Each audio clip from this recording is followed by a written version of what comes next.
Good evening, everyone. If you call to order the February 16th meeting of the Brentwood Board of Aldermen, if you'd all rise and join me in the Pledge of Allegiance.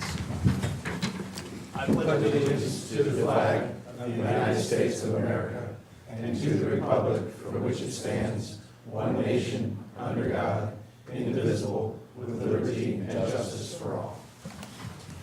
Roll call, please. Alderman Klefka. Here. Alderman Slusser. Here. Alderman Lockmiller. Here. Alderman Kramer. Present. Alderman Tui. Here. Alderman Leahy. Here. Alderman Minister. Here. Alderman Saunders. Here. Item number 3 on the agenda, approval of tonight's agenda. Are there any changes or amendments to this evening's agenda? Alderman Leahy. Thank you, Your Honor.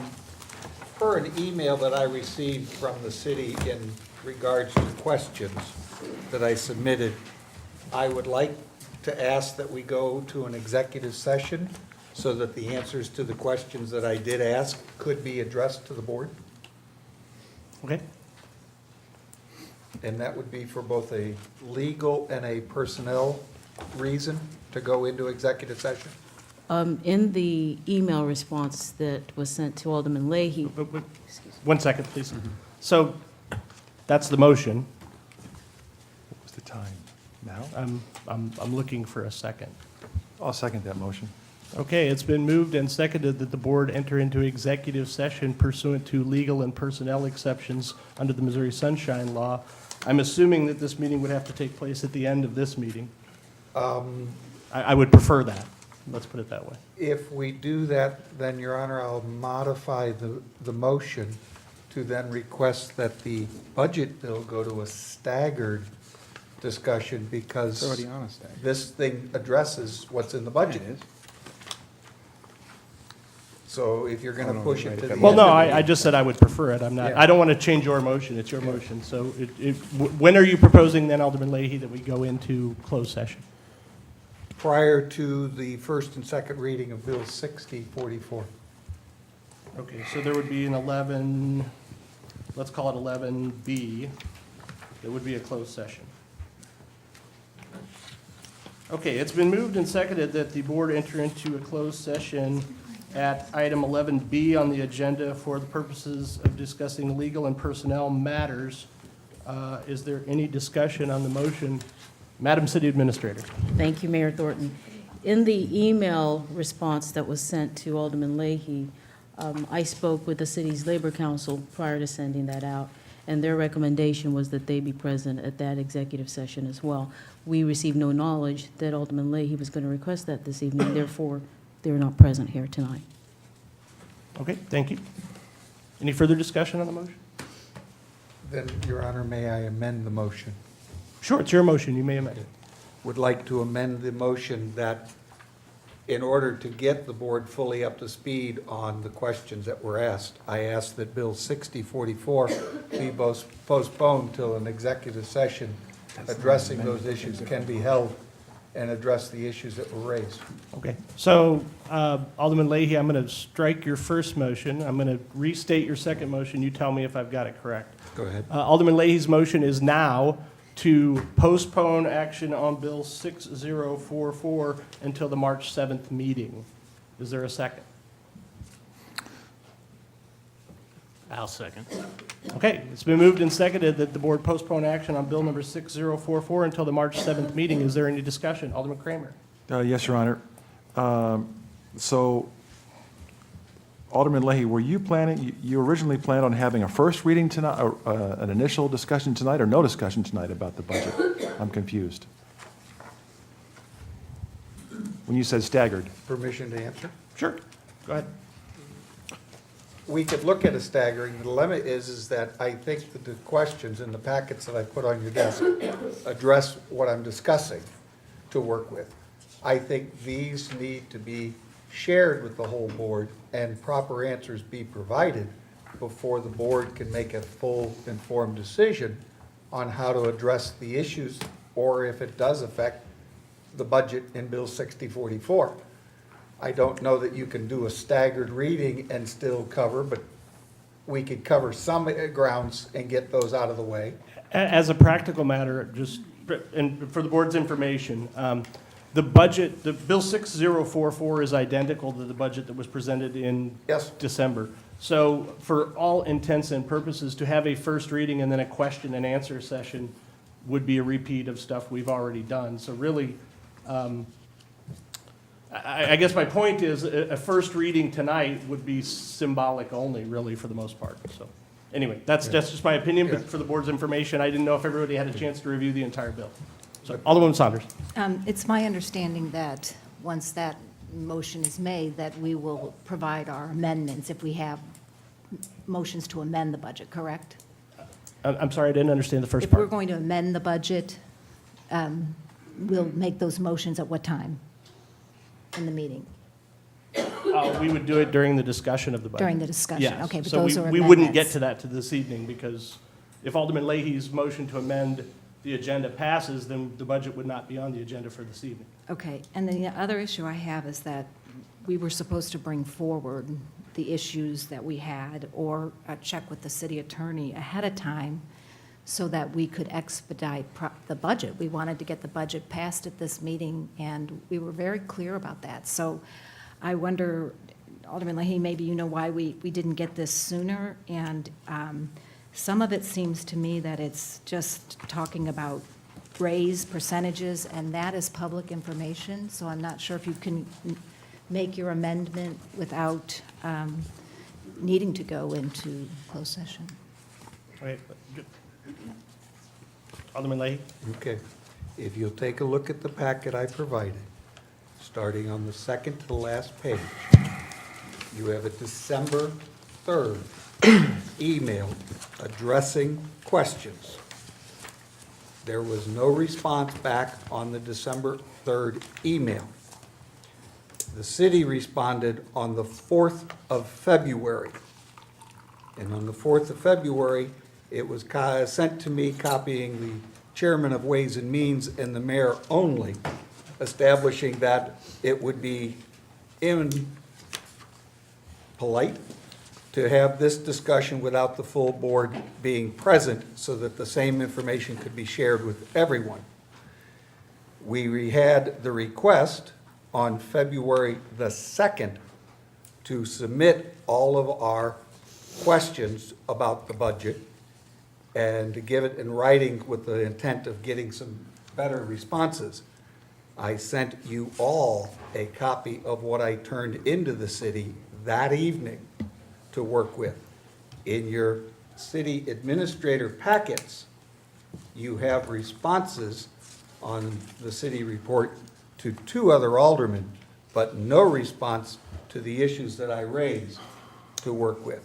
So I assume we're going to carry all that into the executive session to clear up those issues. That's why in following, and I think it is proper that the whole board gets the same information at the same time. So I think it is proper that we discuss and resolve these issues before we try to pass a budget. Now, the Thank you. questions haven't changed much since December. Well, I was just going to point out for the information of the board, between the time that the email was sent on December 3rd and the time that you received a response on February 4th or whatever it was, there were in fact 2 board meetings and a workshop. And I raised some of those issues, but I was waiting for the city to respond to what I gave them I understand. as requested. I understand. Alderman Saunders? May I ask a question of Alderman Leahy? Sure. Are any of these issues, did you get the answer, like, I know you said that your email wasn't responded to, and several of my emails haven't received a reply. So I would, if follow up on that if I didn't get a reply, but have you been able to resolve any of these issues that you feel comfortable bringing them forward in the form of an amendment tonight? Not at this time, no. Thank you. Is there any further discussion on the motion? Just so we're all clear, the motion from Alderman Leahy, seconded by Alderman Lockmiller, is to postpone on action on item 12A, remove it from tonight's agenda and postpone action until 3/7, which would be the next Board of Aldermen meeting. Are you ready for the question? Alderman Kramer. Yes, Your Honor. If I could ask our city administrator, Bola, in terms of our timeline, It has been mentioned before that we have some bidding of some projects and some other things that we'd like to get going on, but for the budget being in place. What is your thought in terms of if this ends up getting moved to March versus tonight? Any comment Is that a trick question? You mentioned earlier about the topic regarding Alderman Leahy's. I might be able to take that one. As I said at the last meeting, I believe the administration's position is we would prefer a budget sooner rather than later. So I don't know that Bola could say anything besides that, but if she'd like to, she may. I think every one of you has great concerns. I don't want to deny anyone their right to speak. I presented the budget back in December. It's now February 16th. It would be great when we presented those budgets when we presented the budget to know what the concerns were. But, and I think some of you were at those meetings. Some of you did offer compliments about the budget. I don't believe that there was anything in the budget that was a total surprise. We had been listening to the board throughout the year. We also had been listening to the residents. And what was included in the budget that was presented to you was a reflection of those things. Some of the questions that were asked that were specifically directed to me, I responded. Questions, I got questions from residents, not one or two, some were quite lengthy. Took time and responded to all of that because I believe citizen participation is important. Some of the questions that Alderman Leahy asked are more personnel related, that are under the auspices of the city administrator. And some of his questions that thought process and the ability of the person in this position to make those operational decisions. So I think there mostly is a difference of opinion in how we manage or in how the city has been managed over the past several years prior to me being hired. So I believe that in the budget presentation, I indicated that we evaluate our operational issues on an ongoing basis. We don't do it one time during the budget process. And we look for areas where we can shore up deficiencies by either adding positions or reorging, and it's something we do throughout the year. I can't speak to judgment decisions that were made prior to my hire. I can only speak to judgment decisions I've made since I've been hired, and that is the basis for what is in the budget.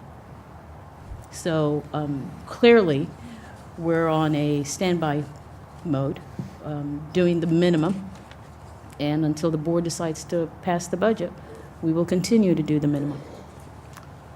Thank you, Your Honor. The main reason for my question was there are occasions where the city is responding to a deadline for applications of various courses. Maybe a grant, for example, has to be in by a certain time. I was asking if we had a looming deadline in place. I'd like to get the budget passed myself. I'm not aware of any specific looming deadline, but I mean, we're at mid-February, and if we want to put, for example, street paving contracts out, we probably should have already had them posted by now. If not now, in the next couple weeks. There is also the review of the comprehensive plan that was scheduled to be taking place already, and essentially it's stuck in neutral. So those are two things that I can think of right offhand. Very soon, we will have CALIA expenses and CALIA training that is supposed to be taking place, and it's not at all clear that that will take place without a budget, but I won't say that it won't, I just won't say that it will.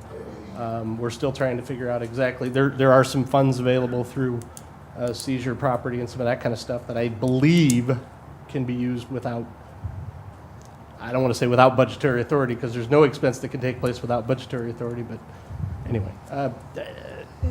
So, Your Honor. Sooner would be better than later. Thank you. If I could just follow up real quickly, briefly on that.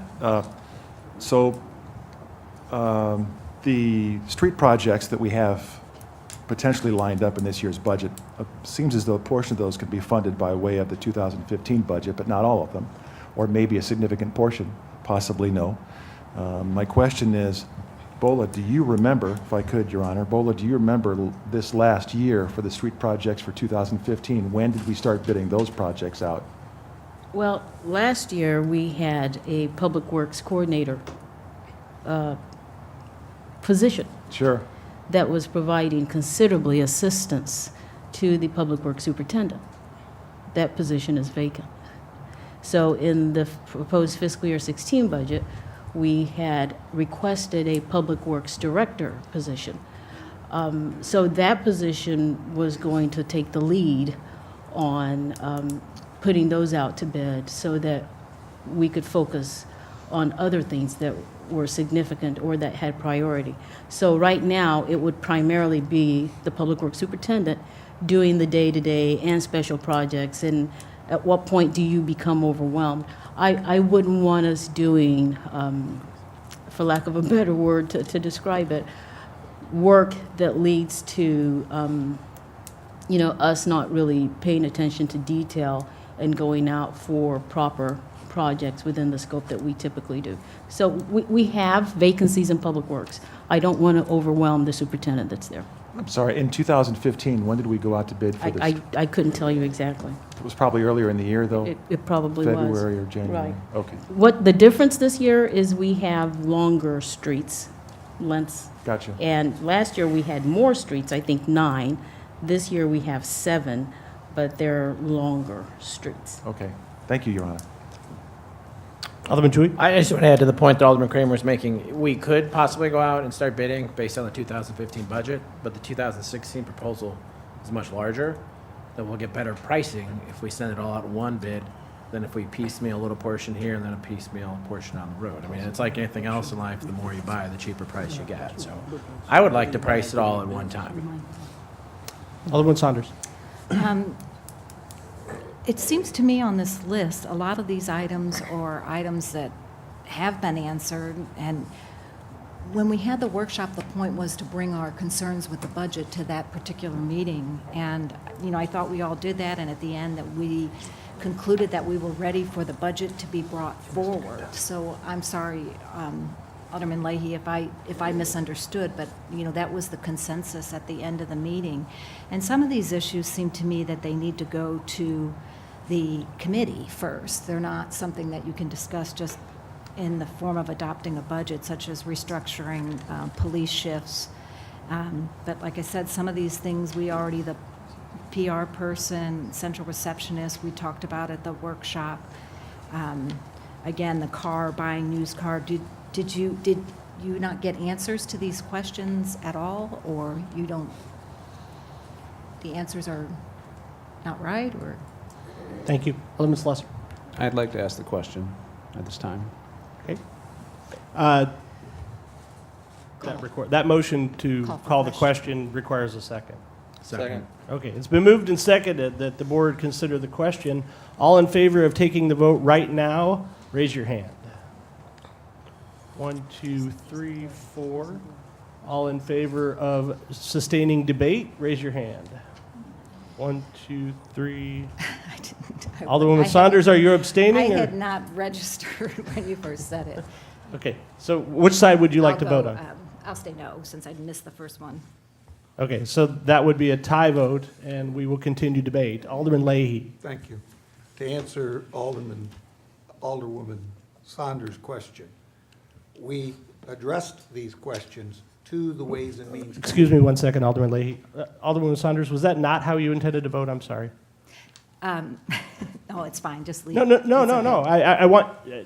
no. I think maybe you and I had a misunderstanding from the way you, so did you intend to vote to call the question and take the vote? Yes. Okay, very good. So I'm going to back up. We're going to take the vote on the motion to call the question Can I- again. Can I amend it? No, it's not an amendable motion. Sorry, it's a privileged motion. So I'm going to back up because of the confusion, and I'm going to ask this time for a roll call on the motion made by Alderman Slesser and seconded by Alderman Tui to call the question. Roll call, please. Alderman Kramer? No. Alderman Lockmiller? Yes. Alderman Leahy? No. Alderman Manister? No. Alderman Plufka? Yes. Alderwoman Saunders. Yes. Alderman Slosser. Yes. Alderman Tui. Yes. Did I count 5-3 correctly? Yes. Okay. The motion to call the question has passed. Therefore, we will proceed directly to a vote on the motion. The motion is to postpone action on bill number 6044 until the March 7th agenda. Roll call, please. A vote in favor means you're moving it to the March 7th agenda. A negative vote means you'd rather keep it on the agenda for this evening. Sorry. Alderman Kramer.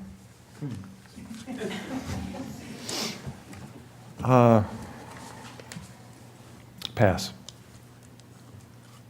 Alderman Leahy. Yes. Alderman Lockmiller. No. Alderman Bannister. No. Alderman Plufka. No. Alderwoman Saunders. No. Alderman Slosser. Nope. Alderman Tui. No. Alderman Kramer. Yes. I counted 6-2.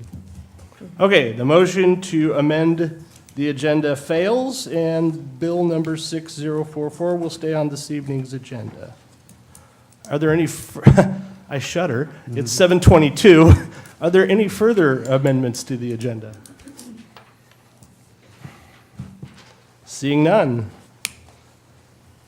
Chair would entertain a motion to approve this evening's agenda as So moved. submitted. I so move. Second. It's been moved and seconded that the board approve tonight's agenda as amended. All in favor, say aye. Aye. Opposed?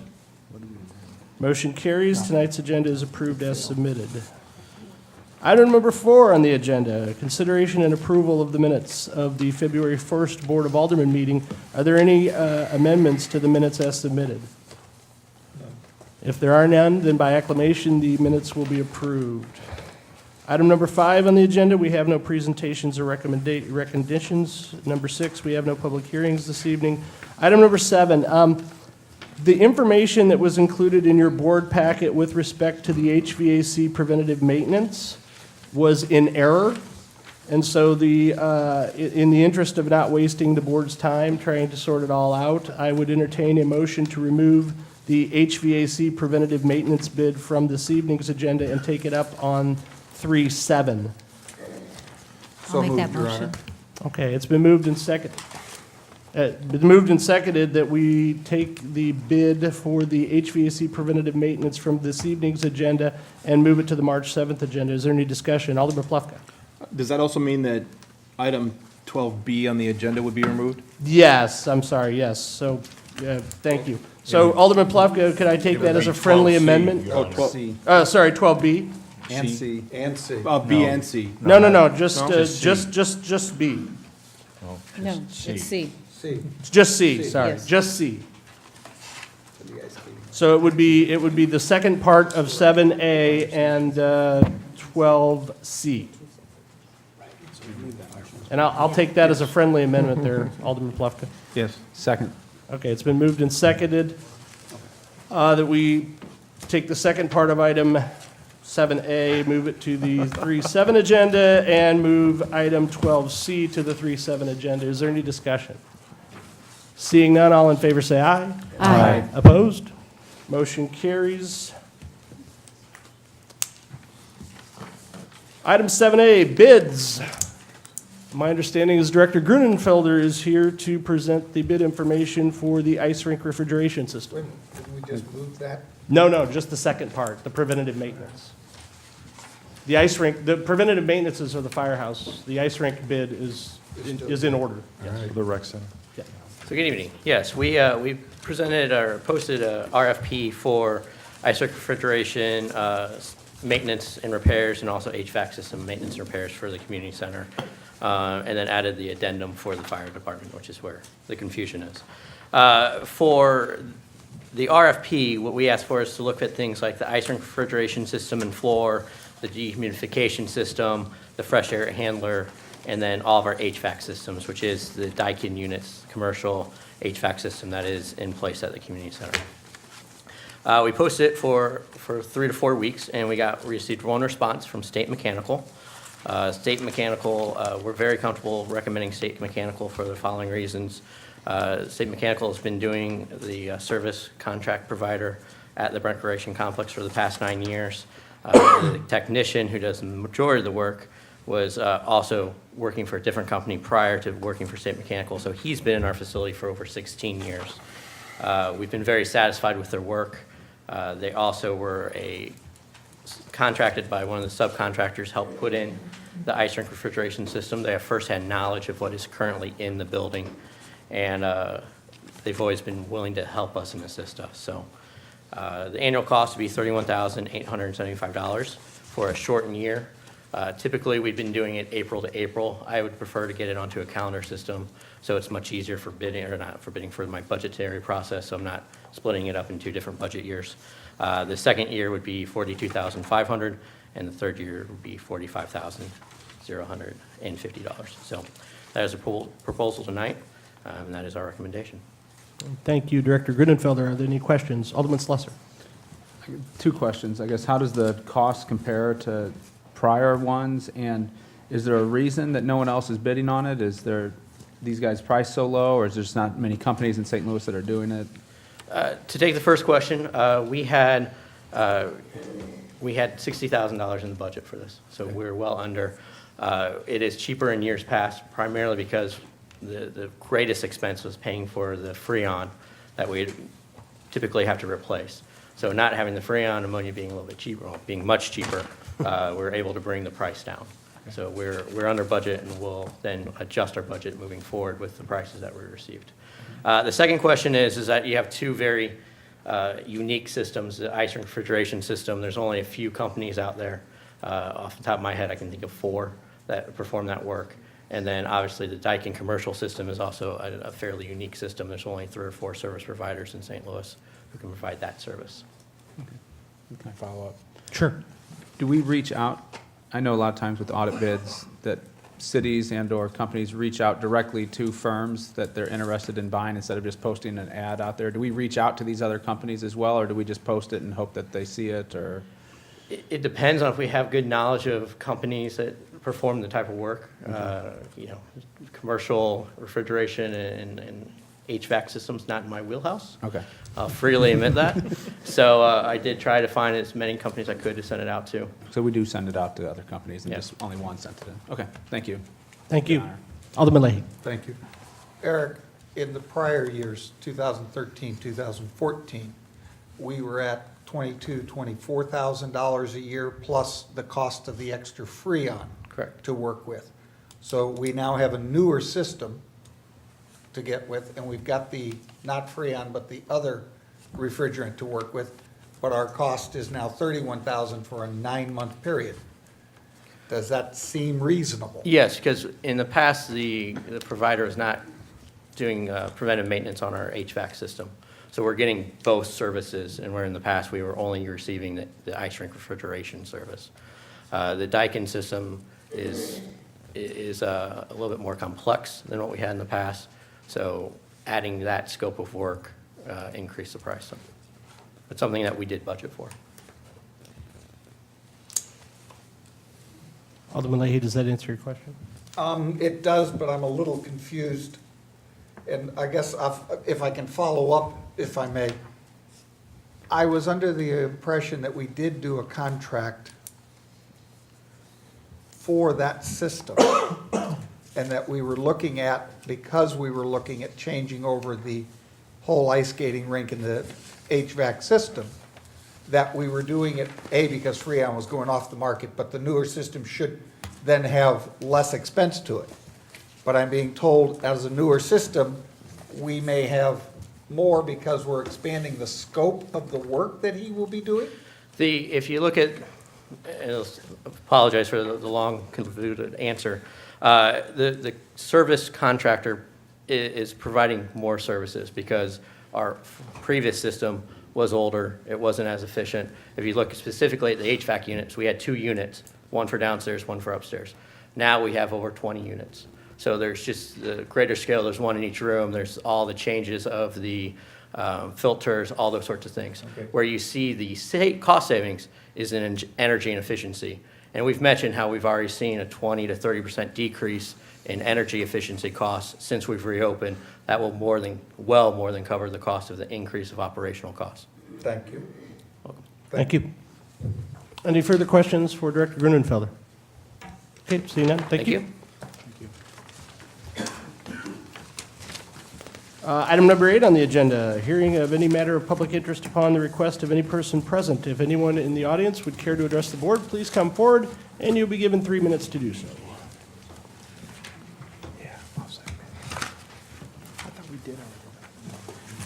Louise Charbonneau, Madge Avenue. My remarks tonight are a little bit disjointed and perhaps more to the philosophical bent.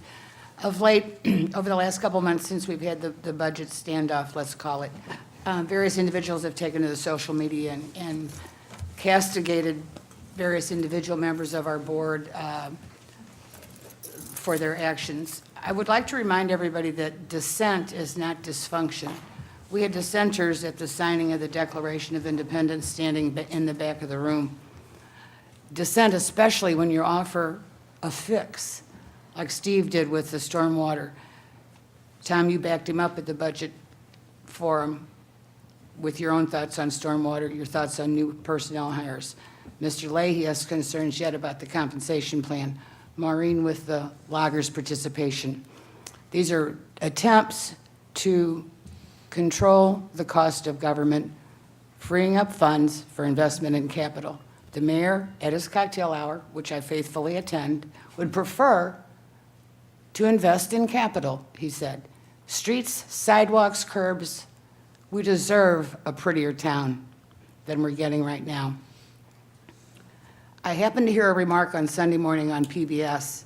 The gentleman with that sets up maritime reserves for the feds. His remark is totally unrelated to our situation. But his question was, can you find big savings in the sum of small answers? Can you find big savings in the sum of small answers? So perhaps Steve's answer is small, Tom's answer is small, Andy's answer is small, Maureen's answer is small. But over time, those can add up to the big savings that we need to free up the funds.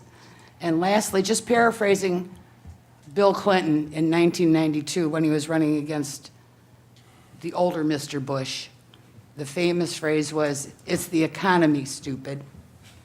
In our situation, it's the cost of government, stupid.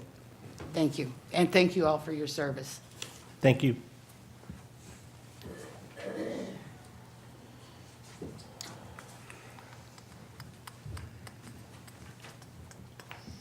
Jim Pozo, 2211 St. Clair. I guess I've been coming to meetings a long time, and everybody says don't micromanage and all that kind of stuff. My understanding is the board passes ordinances, and the mayor enforces the ordinances. So we have, I guess there's discussion about a pension, and the mayor's ordinance for his compensation says the mayor shall receive as full compensation for his or her services the sum of $1,200 per month. All ordinances and parts of ordinances in conflict with this ordinance are in the extent of such conflict, to the extent of such conflict hereby repealed. So I guess my question is, should this override the pension? Because it says for full compensation. And then my other question is, the mayor's supposed to enforce these ordinances. So I guess my question is, if the past mayor, did not enforce this ordinance because he also received medical benefits, then if we're not going to enforce this, we have insurance and other forms. And if we're not going to enforce this, then what, I guess, guarantee do we have as citizens that you guys will follow the law? I guess that's basically my question. All right, thank you. Thank you.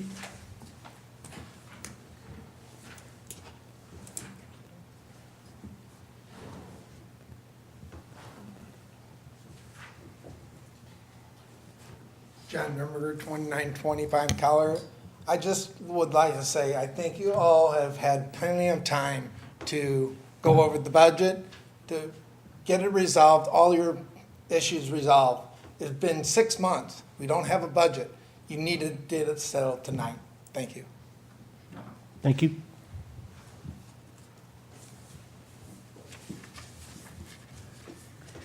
Susan Ryan, Pine. I wrote this afternoon. I'm pleasantly surprised and pleased to have a civil discussion. I feel in this room that it's not so contentious. So I'm going to read it anyway. Because I read our papers, I listen to people on the street. And I've lived here and experienced some of my own ordinances not being appropriately enacted, and the tremendous fallout, financial and otherwise, to me. In general, as a front row observer over 4 years, it's been an immensely negative experience to watch the utter dysfunction of our city government. The overall lack of self-awareness and how your behaviors reflect on our employees, our citizens, and the reputation of our community in the greater St. Louis is mind-boggling. Ambition, personal agendas, interpersonal squabbles, and egos have taken the place of civic duty and community pride.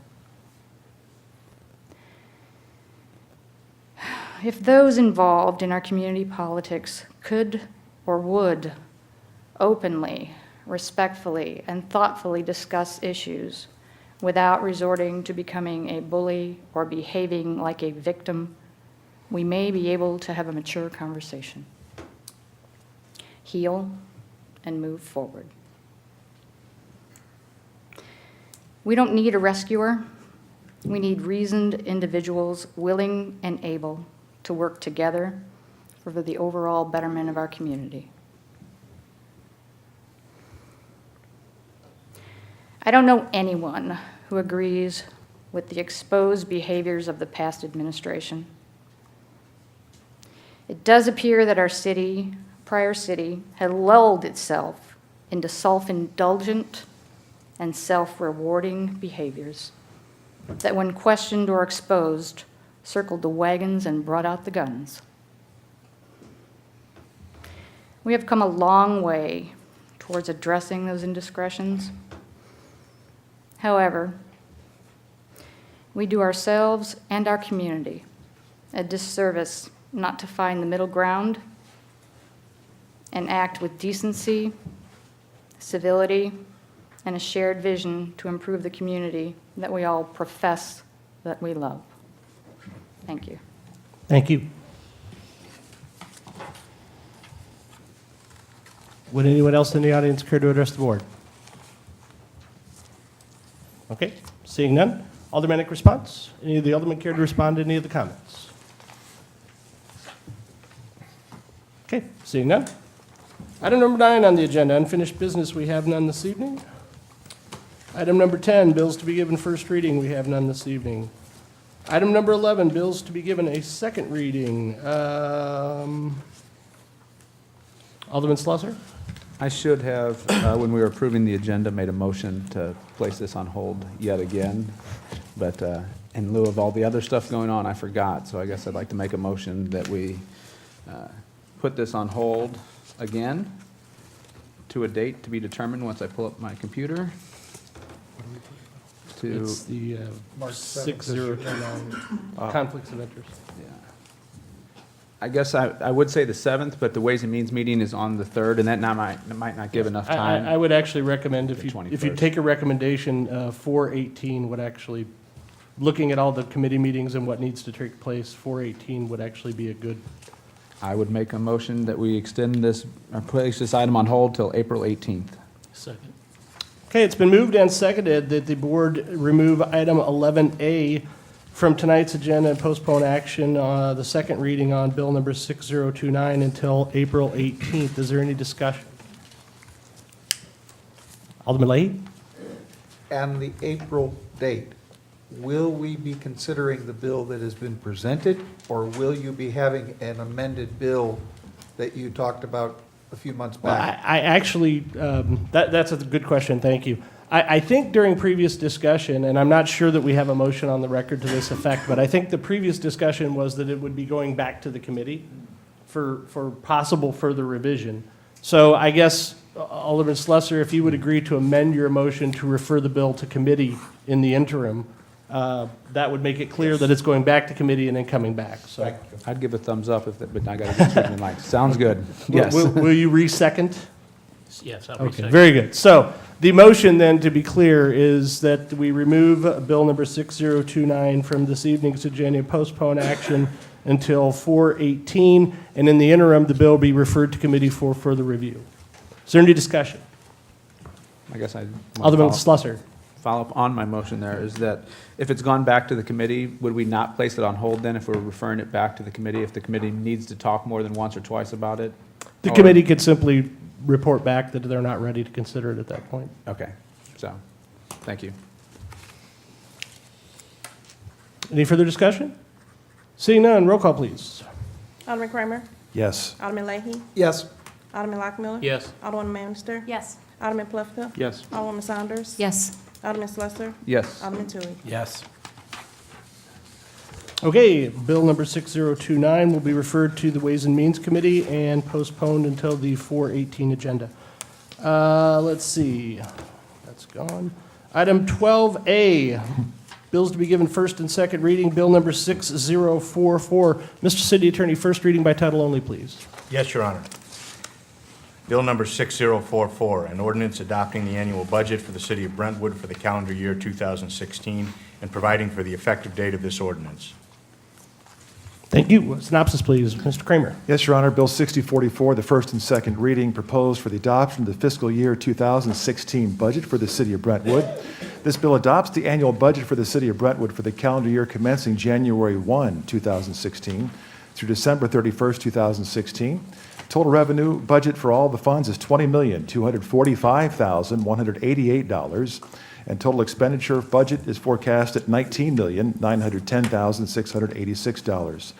Notable additions to be into the budget include increased funding for street work to mill and overlay all asphalt streets within the city of Brentwood, and that's proposed by the end of 2019, and the addition of several new positions to increase provision of service for the city of Brentwood. Our Ways and Means Committee has reviewed and recommended approval of the budget, and a motion was made for it to be forwarded to the Board of Aldermen.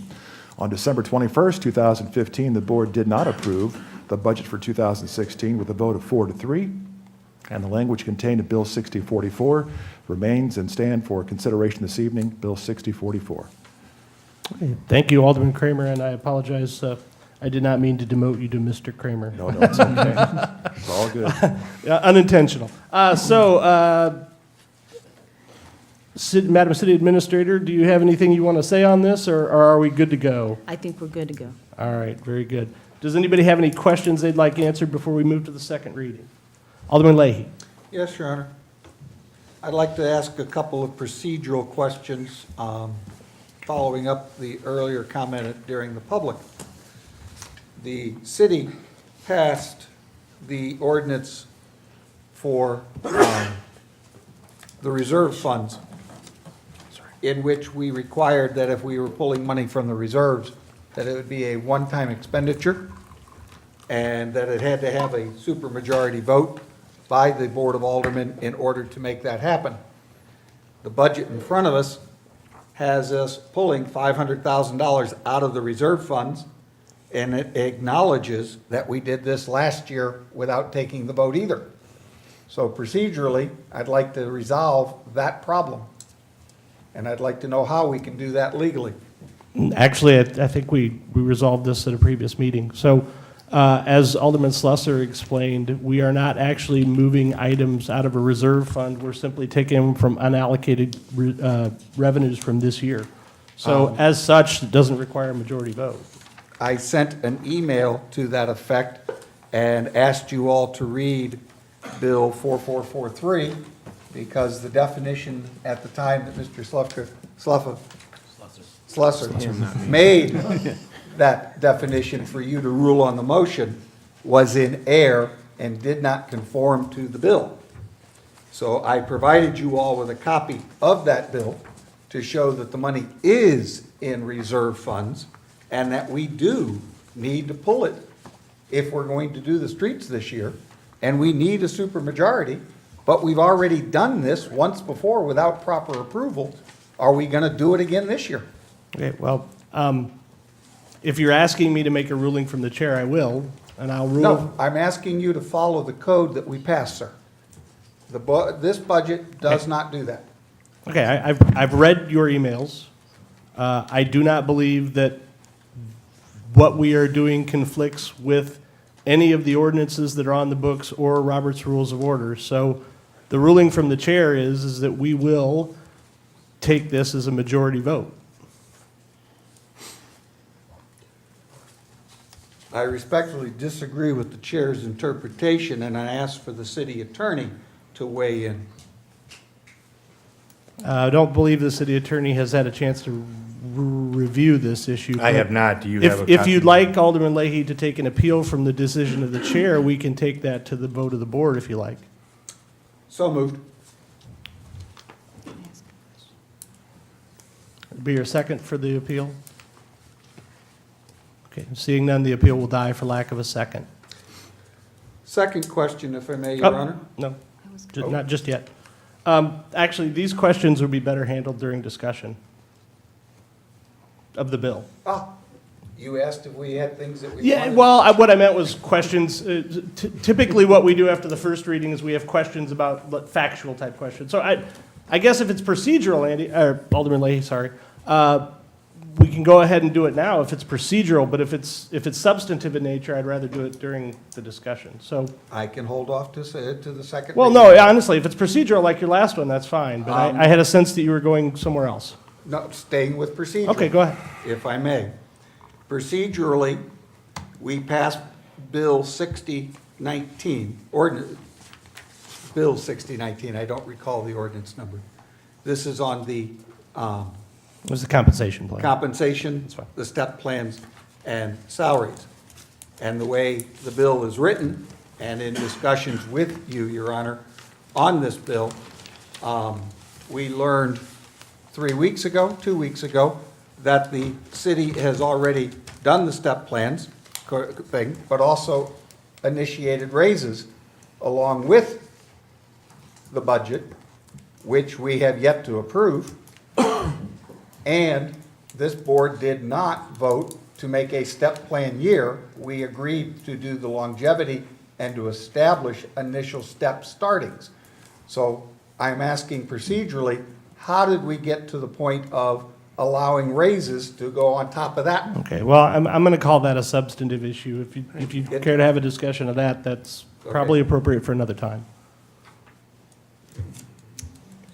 Alderwoman Saunders? Just with regards to the reserve question. Sure. If, in the past, like last year, the budget voted 8-0. So if we obtain 6 votes, we will have accomplished both the reserves, if there's an issue with it. Yeah, no, the ruling, my ruling is simply that it doesn't require a supermajority. I understand. Yeah, so. But just in case there's, confusion, Correct. that's solace. Correct. Okay, thank you. It would be a moot point at that point, yes. Sorry. Any further procedural? Okay. Second reading, Mr. City Attorney, please, by title only. Bill number 6044, second reading, an ordinance adopting the annual budget for the city of Brentwood for the calendar year 2016 and providing for the effective date of this ordinance. Okay, the chair would entertain a motion to perfect. So moved. Second. It's been moved and seconded that the board perfect Bill number 6044 into ordinance form. Is there any discussion? Let me say at the outset, folks, I'm going to reiterate my constant offer to, I run the meeting according to Robert's rules because that's our ordinance. Robert's rules is what we have in our ordinance about how we run our meetings. But I am very much here to help. So if you want to do something and you don't know quite how to do it, just simply ask, and I'll be very happy to help you figure out how to do it. Because I have a feeling there might be some discussion. All right, is there any discussion? Who wants to start? I'll start. Alderman Saunders. Okay. I had questioned the loggers, participation by the elected officials and loggers, and did some research after, talking with individuals, and according to the statutes, which I had provided this information to each of the aldermen, because we, as a city, elected to join loggers, let me just read this one thing. Such an official of a political subdivision having 10 or more employees may become a member if the official is covered under the federal Social Security Old Age Survivors and Disability Insurance Program as amended by reason of such official's employment with his or her political subdivision by filing written application for membership with the board.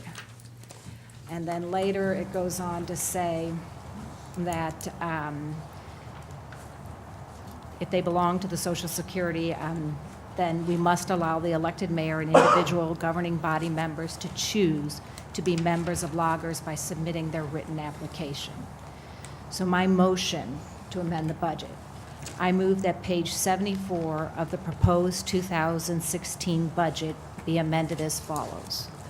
Under the employee benefits 6065 line description, list which aldermen choose to participate in loggers by submitting a written application to loggers, and the annual contribution the city contributes on their behalf in parentheses after each alderman's name. And then for an example, if you look at that same page and you look at the item dues and subscriptions 6365, you'll see that they break out certain items under this description. So ours would just be the names and the dollar amount, the annual contribution. My rationale is eligibility is optional. However, if an elected official joins loggers, their compensation is higher than those who choose not to join. It is only accurate to disclose which aldermen join loggers. So that's my motion. Okay. I second that motion. Okay, it's been moved and seconded that the, I'm just going to paraphrase a little bit, Maureen, if that's all right. Yeah, I just tried to be specific. So it's been moved and seconded that the budget be amended to include under the item of employee benefits, list each alderman who is participating in the loggers retirement program and break out the amounts contributed on behalf of the city, or on behalf of that officer from the city for that purpose. Is there any discussion? Alderman Slusser. If I'm, what we're voting on is the actual numbers in the budget, and the other pages in here are informational to help us better understand the budget. So I have a problem with a comma on page 72. I might want to make an amendment. It seems to me that this is just informational for us to better understand the budget and not just look at the numbers as a number. And so when we're voting on this, my interpretation of it is I'm voting on the numbers that are actually on the budget page and not the narratives that are typed up by the city. And I just don't see it necessary. We don't spell out a lot of other things in there in that great of detail. So for myself personally, and I will say it, I'm in the loggers plan. When I showed up here, I got handed a form. I said, okay, I'll sign it. I have to be on the board for 5 years before the thing vests. I don't know that I'm going to stick around for 5 years, hopefully, but I have to win 2 more elections. So if 4.5 years comes in and I win, then maybe I'll go off the loggers because I don't think it's important. But it's not that critical that we scarlet letter the people that are on an allowable plan. The city voted many years ago, and it is allowable. The city attorney has come out and said we cannot remove loggers from our plan. He sent out a detailed email saying that loggers should not be removed, that we cannot remove it from our budget for the elected officials. And so now to shame the people that are on it, I just don't think is the best approach. So, Thank you. Alderman Leahy. Thank you, Your Honor. I'll echo Keith's remarks. The logger does require a 5-year or 60-month consecutive service to this board or prior cities in logger to work with. Alderman Saunders' request is to gather information and make it public. I have 14 years with the city, so I have 9 years in loggers at this point to work with. Alderman Saunders, I'll ask a question back of you. You asked in my earlier discussions in my emails, why I didn't bring them forward to work with. This is something that you have 48 months at present, best arrangement to work with. You're on the Ways and Means Committee. Why wasn't this brought forward during the Ways and Means Committee's review of the budget and addressed at this point, but brought up to drop in today? Thank you. Alderman Saunders? Well, the reason being is that when I first took the board, I had to bring forward the health benefits. And after I got beat up for that for about a year of doing the health benefits that, again, were buried in the budget.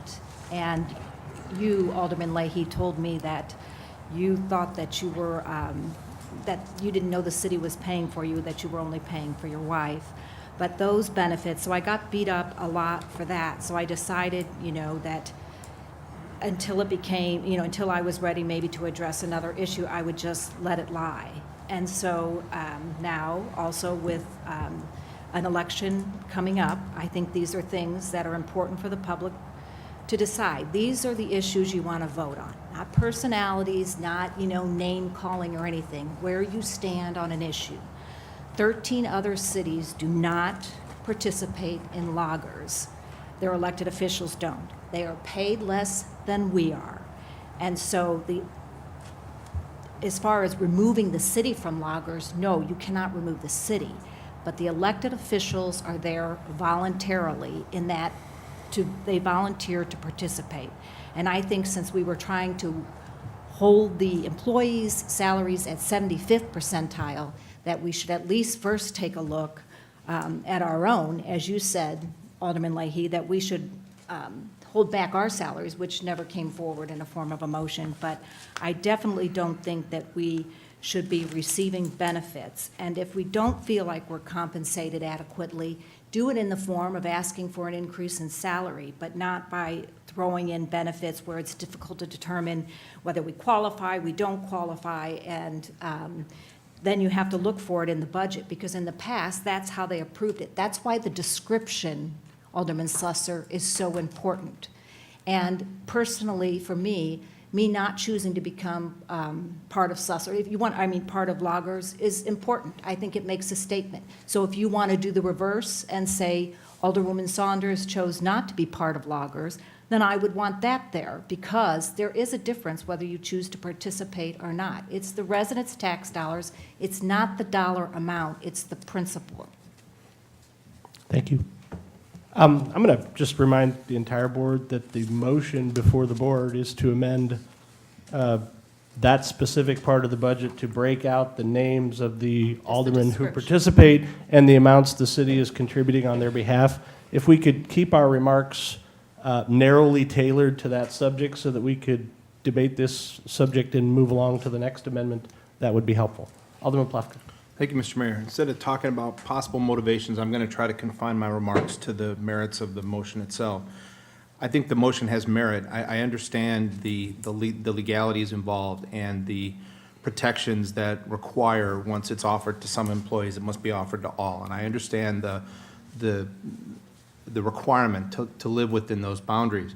I am sympathetic to the thought process behind the motion, though. I believe the motion, the impetus for it is a good one. I think that elected officials in a part-time position, in the way that we serve this city, I don't know that it makes any sense logically for the city to have to extend loggers' benefits to us. Now, that's just my personal opinion. I'm not in favor of denying anybody what legally they're entitled to. And in addition, I to some extent, I agree with Alderman Slusser's concerns with regard to the sort of to use a literary reference, the scarlet letter aspect of the motion, insofar as it tends to sort of look at least a little bit accusatory. Insofar as it relates to contributions contemplated for 2016, I think it is appropriate as part of the budget.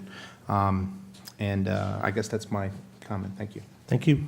Alderman Leahy. Thank you. I'll respond to Alderman Saunders' arrangement.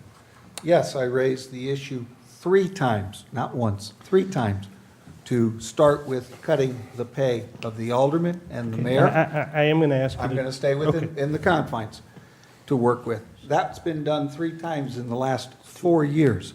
All 3 times, no second on that motion was ever granted. Thus, we couldn't go forward. Your issue on the insurance and the loggers, I'd like to at least frame it in the proper perspective. Loggers is something that after you work 60 months with the city, you qualify to get on board. You have yet to get there. You referred to the insurance to work with. I would like to at least put it on the record, because I am tired of this issue coming back and being thrown in my face. Okay, Alderman Leahy, Forgive me, I Your don't. Honor, she raised the issue. I'd like to Yeah, address it. I would rather you didn't, actually. Yeah, I would like you to I please. think it is critical I would- to the discussion, sir. Alderman Leahy, I would like you to confine your remarks to the motion that's on the table, if you would, please. I yield the floor. All right, thank you. Alderman Kramer. Yes, Your Honor. This topic came up at the January 25th Aldermanic Workshop, and I made some comments there that I stand by, but I wanted to advocate and support the comments that were made by Alderman Slusser this evening regarding this Bill 6044. Thank you. Thank you. Is there any further discussion on Alderwoman Saunders' amendment, motion to amend the budget? Again, the motion is to amend the budget to include the names of the participating aldermen in the line item under employee benefits, and to break out the amounts paid by the city on behalf of each of those aldermen. Seeing none, we'll have a roll call, please. Alderman Kramer? No. Alderman Leahy? No. Alderman Lockmiller? No. Alderman Bannister? Yes. Alderman Clifton? No. Alderwoman Saunders? Yes. Alderman Slusser? Nope. Alderman Tui? No. Okay, I counted that 2 in the affirmative and 6 in the negative. Yes. The motion fails, so that amendment will not be included in Bill number 6044. Is there any further discussion of Bill number 6044? Alderwoman Saunders. I have one more motion. The background, I would like to change to $362,100 on page 5 of the proposed 2016 budget to reflect actual cost to implement step plan and administer raises. The revised total consists of $198,755.32 per the attached salary schedule of the raises and placement, plus lump sum longevity pays made to employees. This does not include longevity pay added to base pay in the amount of $41,226.48, for a total equal to $239,981.80. I propose we round to 2,000 and use this number instead of 362. 240. That's the background. My motion, I move that we replace the 362,000 figure on page 5, third line, under the all cap word expenditure of the proposed 2016 budget with $240,000. The difference between the original 362 and 240 equals 122. The 122 should be moved to the capital improvements account to be used for additional street repairs and/or sidewalk curb repairs. That's Okay. my motion. I guess that's the motion. I'm not going to restate it because it's a pretty long one, but I think everybody Well, the first understands. part was just back. Basically, what it is restating the amount for salary increase to the amount actually reflected in what salary increases took place this year, and to take the remaining amount and have it moved to capital improvements. Does the motion have a second? Second. Okay, it's been moved and seconded. I'm not going to restate that whole thing. Is there any discussion? Alderman Slusser. I guess it's kind of a follow-up from the prior one as well. Are we only looking to change the wording on page 5? Because 7 lines up from there, we say we're going to mill and overlay 9 streets, but we're only doing 7. So once again, we're getting into semantics of what the words that are written in here. Are we looking, because if we're looking to specifically change line items on pages or in the admin, then that's a totally different story of moving particular budget line items. But if we're only looking to change the wording, I don't think. If the board would allow me to take some liberty here, what I would suggest is a motion to, at all appropriate places within the budget packet, make changes to the effect that Alderwoman Saunders. That was my intent. Okay. Madam City Administrator, you'd like to weigh in on this? Right, so. Because you'll have to do all the work. Thank you. So, when you look at the binder, it says proposed budget. So when this was presented, it was a proposed. When we clean it up and you have a final document, we have been noting all the changes that need to be made in this document. So we do that anyway. So So I don't know that there's a motion that's Alderwoman required. Saunders' motion then to amend that relevant portion of the budget, I think will be, as long as everybody on the board is clear on what we're voting on, then I think we've done our job. Alderwoman Saunders? Yeah, the importance of that, I know it'll be cleaned up, but it is that it frees up an additional $122,000. And I guess my intent is so that we use that for capital improvement, streets and sidewalks. Okay, so I'll take the motion to use the savings between the proposed budget amount and the actual budget amount and move it to the account for capital expenditures. That'll be the motion. Alderman Plufka? It's been seconded. Is this discussion? Yes, we're in now? discussion, Okay, thank sorry. you. My only question would be this. Before Justin's departure from the city of Brentwood, he expressed some concern at, I think it was at Public Safety, but it might have been another one of our committee meetings, in which he had indicated that, because I had said to him at one point, why couldn't we allocate even more money than the money that's being allocated in 16 towards additional street repairs? And he said at some point you run up against the notion that if enough streets are being repaired at the same time, you start to disrupt traffic and local parking abilities and things like that. And my only question with regard to the motion is whether or not the additional 122, given the other money that's already been allocated to streets, is it reasonable we could actually spend this additional money in calendar 2016? We have reached our capacity to manage that project. Jim Nommenson, the city's public works superintendent, reviewed the list of streets, the length of these streets, and what we could manage this year with minimum disruption for residents. So additional money would not necessarily mean that we could take on other projects. However, so my question is, with regard to the motion, if we adopt this motion and that money is moved, and by the end of 16 it's not spent because of this concern or some other concern, what is the, and I just don't know, what is the process for it moving into 17? Does it automatically move into 17? It or do we becomes have a to part of reserve at that point. Okay, so we have to Yes, right. whatever the word is. I was what are the trying to get a look at all. Appropriate, there we go. We have to reappropriate the money next year, okay. So it doesn't, okay. Thank you. Alderwoman Saunders? That's my, Thank you. And there's some areas, too, that I think that we could definitely do curb, Alderman Toohey had mentioned this, but curb parity, where we've done the streets, but the sidewalks and the curbs, it doesn't reflect how great the streets look because you've got crumbling and different size curbs and so forth. And so perhaps some of the money could be used for that. But like you say, if we can't spend it, then it goes to reserve. I was going to say, if the board would entertain a thought here from the mayor, it's really, all we're doing is voting to change that and take the excess and place it into, one account or another. I mean, whether or not the city can or will actually spend it would have to come back before this body anyway. So, obviously, the more capital projects we can do, the happier everybody will be, and Alderman Kramer?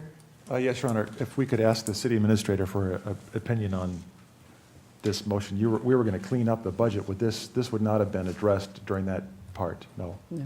Okay, thank you. Alderman Schlesser?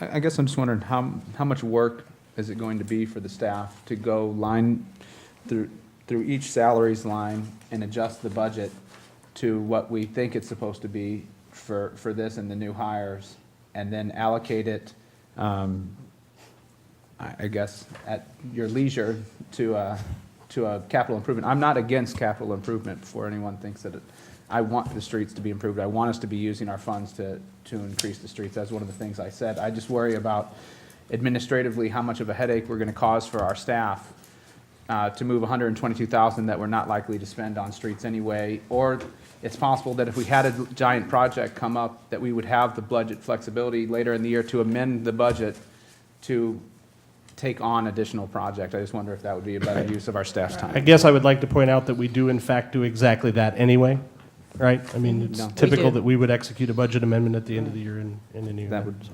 Lump sum totals, so it's not like you're going through line item by line item. Okay, is there any further discussion on the motion? Okay, the motion is to amend the budget at the appropriate places to reflect the employee salaries as actual and move the consequent savings to the capital accounts. Roll call, please. Alderman Kramer? Yes. Alderman Leahy? No, Alderman Lockmiller? Yes. Alderman Bannister? Yes. Alderman Plufka? Yes. Alderwoman Saunders? Yes, Alderman Slesser? No. Alderman Tui? Yes. Okay, I counted 6 yes and 2 no. Yep. So the motion passes, and we will amend the budget accordingly. Is there any further discussion of the budget? Alderman Lockmiller. Thank you, Your Honor. I kind of touched on this back when we first started discussing the budget, and it's back in December, and it was a lack of stormwater control and expenditures for that. And on December 26th, as we all know, the rains came, the creeks rose, and Manchester Road flooded. And we had to send our police and fire down there to pull people from stranded cars, homes, and businesses. In the budget year 2012, the city collected $2.2 million in stormwater parks and sales tax, and only a little over $11,000 was spent on stormwater. 2013, we collected $2.1 million, $38,000 was spent on stormwater. 2014, $2.7 million collected, $17,000 spent on stormwater. It's estimated in 2015 we'll collect $2.8 million in stormwater park sales tax, and we spent $95 on stormwater. I guess we bought a bag of corks. Back in 1995, the ballot measure was put before voters to create the stormwater park sales tax, and that was right after the flood of '93, so I guess it was a pretty easy sale. Along the way, I feel like we've lost the intent of the stormwater sales, park sales tax, and a lot of the money is being used in the Parks Department. I don't want to bash the Parks Department. I think our director has done an excellent job with the renovation of the rec center. He's brought it in within budget, and he's got some great plans for the future of our parks.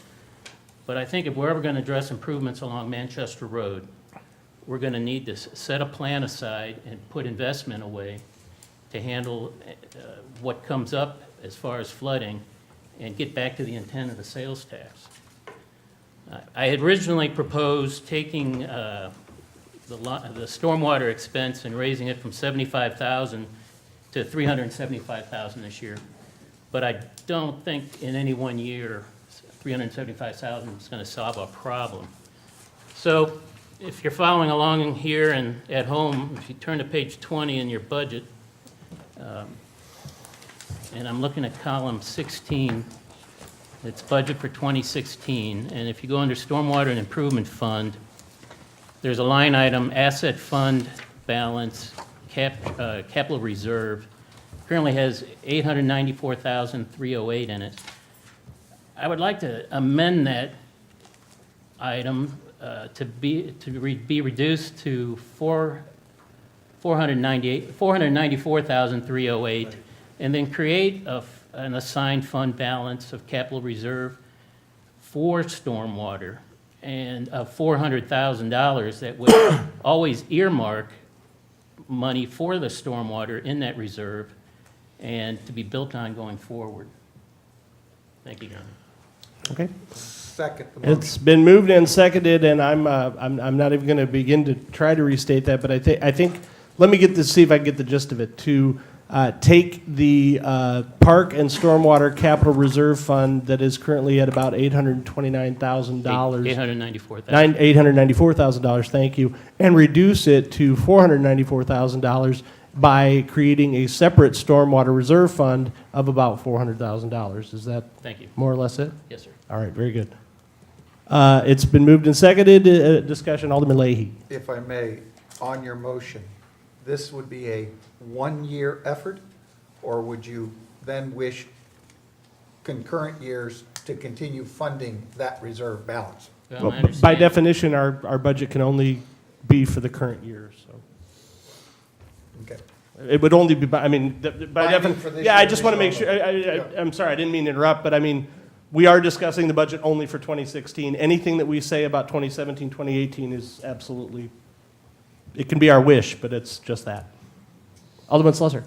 I had talked with Alderman Lockmiller about this, and I think that this is a good approach. I would only recommend that we look as a board of passing an ordinance or bill that actually commits the fund balance. An assigned fund balance allows us, and we'd have to do that every year, but a assigned fund balance is set forth by management. A committed fund balance is set forth by the highest authority, which is us, the board, which the money cannot be moved unless the board decides it. An assigned fund balance could still be used on something else, even if the board doesn't decide it to be. So while this is good for getting something done to the budget purposes and having something out there, I'd also recommend the board consider probably at the next meeting or two that we bring forward a motion to create a committed fund balance for $400,000 for the parks and stormwater. That's going to be something the board's going to have to address every year.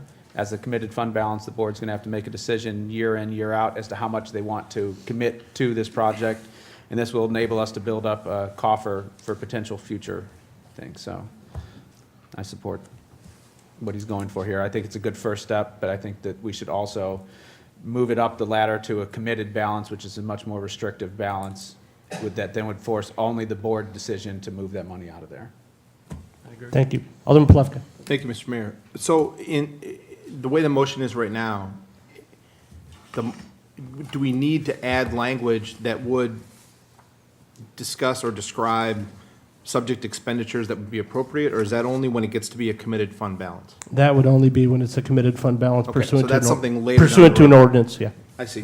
Thank you. That's the only question. I Alderman have. Tui. I like the intent of where this is going, but Mike, I have concerns in that, we've had engineers give us some possible solutions for the flooding, and I assume you want this money put away for the flooding. None of them ever really been economically feasible. So my concern is to start pulling money out of parks and robbing our park systems to put money for reserve for something that we don't know if it's even really possible. So if this is something other than to mitigate the flooding, please correct me, but that's my impression. Without an end goal, I'm hesitant to reserve hundreds of thousands or millions of dollars for something we don't know what we do with it. Thank you. Alderman Saunders. I believe land acquisition is part of this. That money could be used for land acquisition. Is that correct, Alderman? Or will you please ask Alderman? Actually, that would probably be dependent upon the language of the still-to-be-determined ordinance that would make it a committed fund. So when the board would pass that ordinance, they would define what scope and use that money could be put to. But that's one of the intended uses that I think Correct. Alderman Lockmiller was thinking. Alderman Kramer. Yes, Your Honor. Not only am I in support of Alderman Lockmiller's motion and the language that's been committed thus far in support of it, I spoke quite passionately about this once again at our January 25th meeting. I know not all of the aldermen were able to be there. This particular topic of does the city have the required amount of funding for emergency circumstances under the category of flood mitigation or disaster relief regarding emergency sewer work, issues with basements that have flooded, grinder pumps. There are a number of topics that the city has had to entertain in the past that we simply were not prepared for. The topic of whether or not the city is prudently or fiduciarily, look that word up, fiduciarily taking care of the funds that are received by way of that tax, I think that's been an issue for a long time. I myself have been worried about it. It has been talked about to a limited extent. However, in the past, the voting, the amount of votes necessary for any kind of momentum in this regard have been absent. I support it. I think we can do even more. I'm not worried about the fact that we might have a growing supply of financial resource in the future. Those of you who may have been in this same building back when we did have a significant amount of flooding that reached into many basements of our residents, there was a line on a regular basis of those same people coming up and asking the city for help. And it was painful to hear, but more painful was our response, and that was that we simply were not prepared to do things. We had to borrow, beg, and move things around from other portions of the budget. I believe the budget has been creatively maneuvered in the past regarding this particular tax line item. I'm hopeful that that not only has stopped, but we can make some real good progress starting with this motion. So I'm in favor of it. Thank you. Thank you. Okay, is there, Alderman Tui? Would it be possible to hear from the Parks Department what this would do to their operations if we reduce their budget? Madam City Administrator, is that something you want to do, or? Alderman Slusser? Well, I guess what I would point out is that while he's walking up, that we're only taking the capital reserve balance that is projected to increase over the next 3 years, not go down. I'd be concerned if in 2016 or 2018 that it was projected to drop to 300,000 because there was a major project. But it's actually projected to increase over the next 3 years, and this could be something that it should be readdressed every year as we see fit. So if And I could put what you're saying into simple physicist terms, this wouldn't affect the budget. It doesn't appear to be. And I guess I would point out from our fund balance policy that in order to change an appropriation within here, it does require 6 aldermen to vote on it. So if I guess this motion here, I think is going to require 6 in order to reassign the fund balance for another purpose. So. Director Grunenfelder, if you care to comment on what impact this might have on your department. I would probably second what Alderman Slusser said, is, if I understand the motion correctly, is basically we're just taking money out of my already reserved fund and moving it into a secondary line item that will be determined later. As far as moving on the future, I know we can't talk about that, and we talked about the single year. I guess the question that I would have is how much funding we'd want to add into this fund, committed fund balance each year. And depending on that amount, that would have the effect on any operational, parks operational issues that we might have. You know, I think the idea in the past is that we just built the fund balance. I don't think it was restricted for any means. I think that's why we're able to cash fund $2 million for the parks renovation of the Brentwood Recreation Complex. And so we continue to try to do that every year. If we just want to specifically set aside money, that is your call. Okay, thank you. I'd just like to, did you have a question? Well, I would just. I'm sorry. I would just. Go ahead, no. Director, No, it wasn't for Eric. Oh, Just to okay, make a go ahead. comment. Yeah, Alderman Lockmiller. I would, you know, I'm just trying to get back to what it's called. It's called a stormwater parks tax. And I would like to, if we're going to continue to look at Manchester Road as it is, and I know it's, Alderman too, I know it's a monumental task down there. But if not now, when? We have the funds, and if we can somehow, on an annual basis, put these funds away into this reserve, I think whenever a grant comes up or a possible property acquisition, even expand our parkland along the creek bed down there, I think it would be, having these funds available for something to do right now is important. And emergencies. Okay, thank you. Is there any further discussion on the motion to amend the budget to create the stormwater reserve from the existing parks and stormwater reserve? Okay, seeing none, we'll have a vote. Roll call, please. Alderman Kramer? Yes. Alderman Leahy? Yes. Alderman Lockmiller? Yes.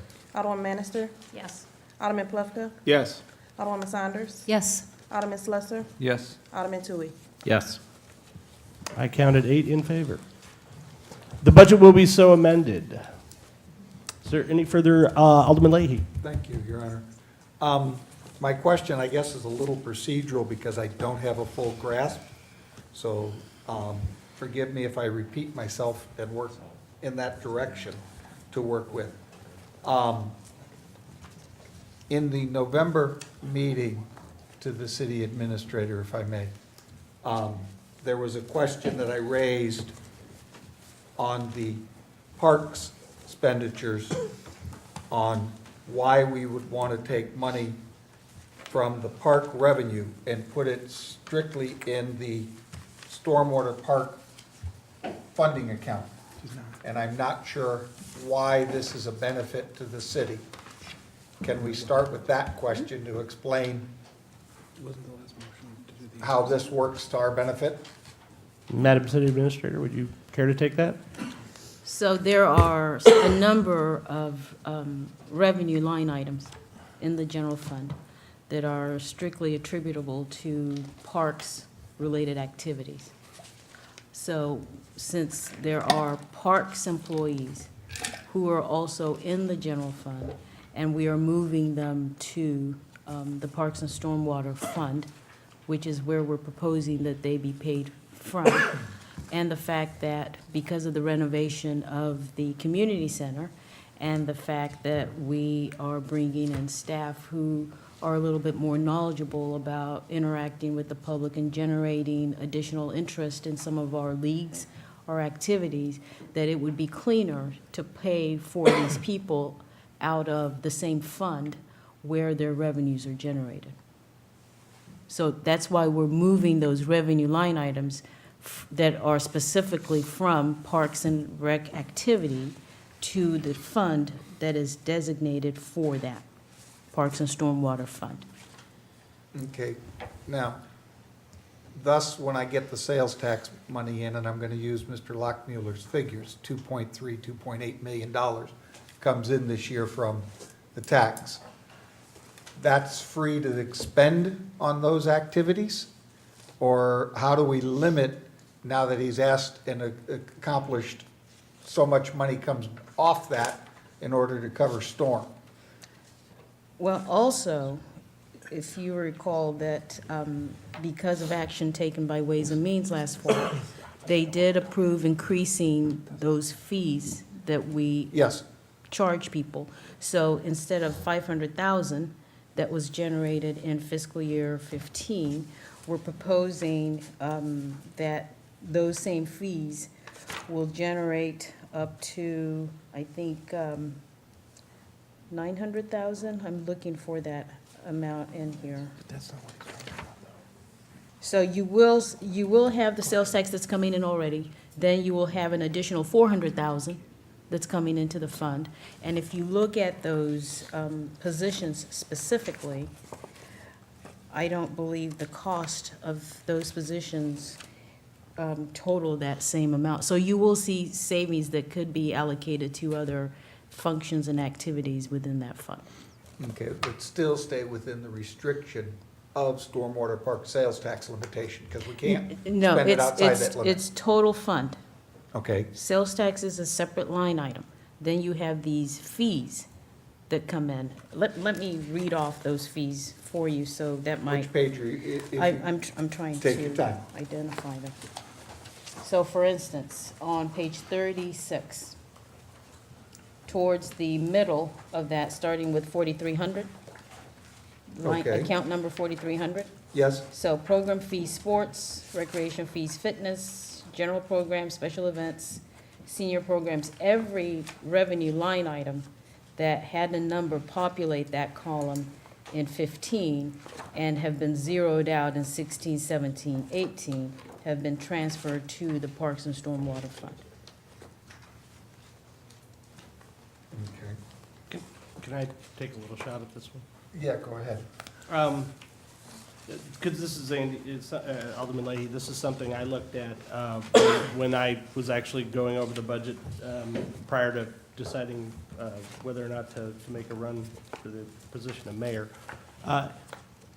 As it was explained to me by Bola and Gina at the time, as I understand it, all of the money that comes in from the parks and stormwater tax is restricted to be spent on parks or stormwater, okay? Correct. The definition of parks and stormwater in the statute is quite liberal. Yes. In other words, we can spend it on employee salaries, we can spend it on buildings, we can spend it on anything even remotely related to parks and stormwater, we're good to go. In the past, what we have done is taken the revenue generated by those activities and put the revenue into the general fund. So the expenses were being paid out of the Parks and Stormwater Fund, and the revenue was going into the general fund. That's right. That is absolutely perfectly legal. That's pursuant to statute. It's just fine. What we have done this year that's different is when we decided to move several employees from the Public Works Department back over to Parks and Rec, in addition to moving those employees, we moved the revenue that was generated by the Parks and Rec back into the Parks and Stormwater Fund. I believe that your concern was, so the idea would be that we're putting additional employees in so as not to belabor the Parks and Rec fund, right, but we're actually putting additional revenue in to balance that out, right? okay. So I believe that one of your other concerns that you expressed was, the revenue that's generated by Parks and Rec activity is not restricted in any way, shape, or form. Correct. So, and as Alderman Slusser and our new finance director have explained to me, it's actually quite simple to keep track of those revenues and how much got put in, so that if we needed to bring it out for whatever reason, that's a very simple calculation to do and we can do it. But the whole idea here, I think, is just simply not burden the Parks and Stormwater Fund with the expense of these 8 or 9 additional people, but rather to balance out the expense of the 8 or 9 additional people with the revenue that's generated by the Parks and Rec operation, so as to keep things balanced. Okay. Thank you. Correct. Follow-up question, if I may. Bola, you and I have discussed it once before. I'm being asked to ask it again, so forgive me if I repeat myself. In the email I sent out, question number 5 is the one I'm headed to work with. And this is I'm using the term Parkside Park to work with as to the potential of doing a development and improving or highlighting or embellishing that park. Is there money in the 2016 budget to accomplish what has been explained to the residents in the 3rd residential meeting of about $105,000 to $110,000 to accomplish that task? Right. So I went back and looked over the PowerPoint presentation that I presented. Okay. And because I believe someone had indicated that in the PowerPoint presentation, there was a slide where I had indicated that $100,000 would be spent on the McKnight Park on Parkside. I couldn't find it. I didn't get to your presentation, and I apologize. I couldn't find it, so I'd be Okay. happy for someone to show it to me, but I didn't create such a slide. All So right. in the fiscal year 16 budget, there is $0 To for work McKnight Park. But we are still looking at trying to do something We- with that pocket park. Not for this year. All we're doing is we've administered a survey Yes, asking the residents who live there to indicate which one of the options that has been presented they would like for the city to implement. And if there is an overwhelming support to do that, then we will factor that into the Parks Master Plan and through the capital improvement budget for Parks and Stormwater funded at that time. thank you for helping us. And I'd just like to point out that that's another item that would be addressed in the review of the comprehensive plan that I hope to undertake real soon. Alderman Kramer. Yes, Your Honor, I'd like to propose an amendment to the budget and follow that up with a rationale to that motion for that amendment. Make your motion first. Okay? So this is a motion to adjust the Administration Department Personnel Services for salaries and wages full-time, line item 6,000, to delete what apparently has been an allocated full-time public customer relations manager with an estimated wage with benefits of $89.8 thousand. That's the motion. Does that motion have a second? I'll second that, Your Honor, just for discussion purposes at this time. A second is a second. Second. So it's been moved and seconded that the board reduce the department allocation for the administrative department by approximately $89.8 thousand. Is there any discussion on the motion? Alderman Kramer. Yes, sir. If I could please continue with the Sure. rationale for the amendment. So our board continues to have this fiduciary responsibility to be mindful of any and all operational or budgetary efficiencies whenever and wherever possible. This was a topic that I brought up quite passionately, as some may remember, at the January 25th Aldermanic Workshop. And Mr. Mayor, I believe you and I may have philosophical differences on this particular topic, which I respect those who may differ with me. This goes to the topic of customer service. And I do remember the initial budget presentation that was given by our city administrator, and I did offer my highest compliment to Bola for the quality of the presentation the evening that I was there at the Ways and Means Committee meeting. My concern has to do with the duties and the job description for this particular position, which I believe, for the most part, if not 100%, could be more effectively and a lot more efficiently handled value and compensation-wise by our, I guess, to-be-named Assistant City Administrator to replace our departing one, our existing City Administrator, and the new position which is to be created, the clerk, I guess the Customer Service Clerk, which is Customer Relations Clerk, which is provided for within the budget. We had a conversation once again at the January 25th meeting about customer service and whether or not this PR and customer relations overseer would be the person to solve that problem. And immediately I went back to one of the ways that the city used to be run, which is differently than how it is currently run regarding the telephone system. We used to have a dedicated person that would answer the telephone. We had a specific location for that person here within the building, and that person did a fine job of receiving the phone calls, routing the phone calls, answering many questions, and taking care of, for the most part, the customer service. Unfortunately, when that person left, and as you may remember, I alluded in the past to there was a time when the city did not have much in the way of funding. We had just slightly under $500,000 in reserves, unrestricted, for the whole city in the general fund at that time. And we had to make some painful cuts, and that was one of those. After that cut, for the most part, it's been a hodgepodge of you call the 962-4800 number, and what happens is you get any number of our personnel that happens to pick up the phone. Sometimes they're able to be of assistance, sometimes not, but there is not a dedicated person. A lot of the customer service complaints, my understanding, are from residents who call or write and they don't receive a response, or they don't receive a timely response, or if it has to do with enforcement of our provisions of our code, maybe a complaint about something they'd like to see rectified sooner than later.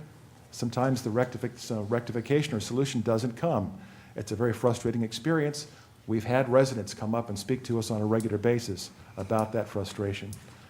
As you look through the budget and we hear about the job descriptions, the one that's been communicated regarding this customer relations clerk for substantially less allocation, I believe can solve a large part of that problem.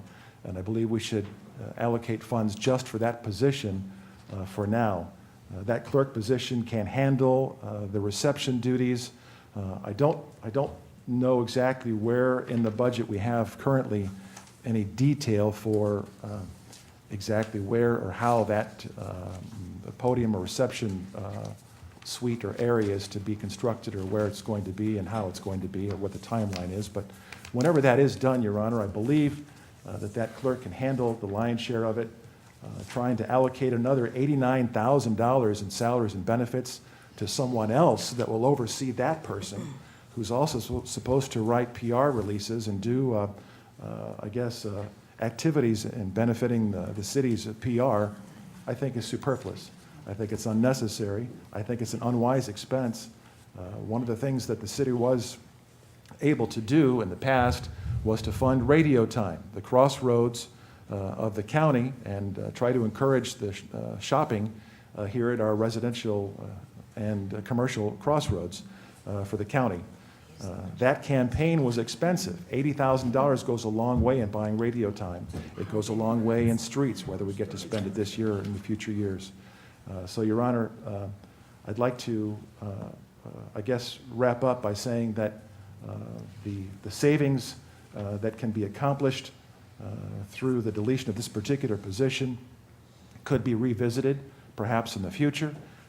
I'd like to give this customer relations clerk perhaps a little adjustment in their job description and see how that goes before we put another $90,000 in wages and benefits into this added position. And that's my rationale. Thank you. Thank you. Alderman Slesser. Well, I haven't been on the board as long as some, I had gotten an email back in November from one of the senior members, someone that's been on the board longer, and the email said, "The public and customer relations clerk, as well as customer relation receptionist, are excellent additions. You listen to the residents, aldermen, and staff are headed in a good direction."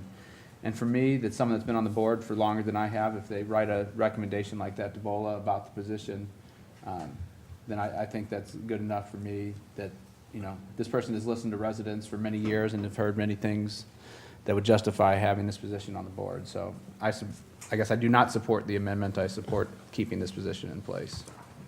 Thank you. Alderman Saunders. Oh, I just wanted to tell the radio marketing thing, that was done by Glenn Jamboretz, those commercials. Just wanted to note that. I didn't go there. A little bit of a zing. But please keep your comments relative to the motion. I'm just kidding. Alderman Pluck. Thank you, Mr. Mayor. I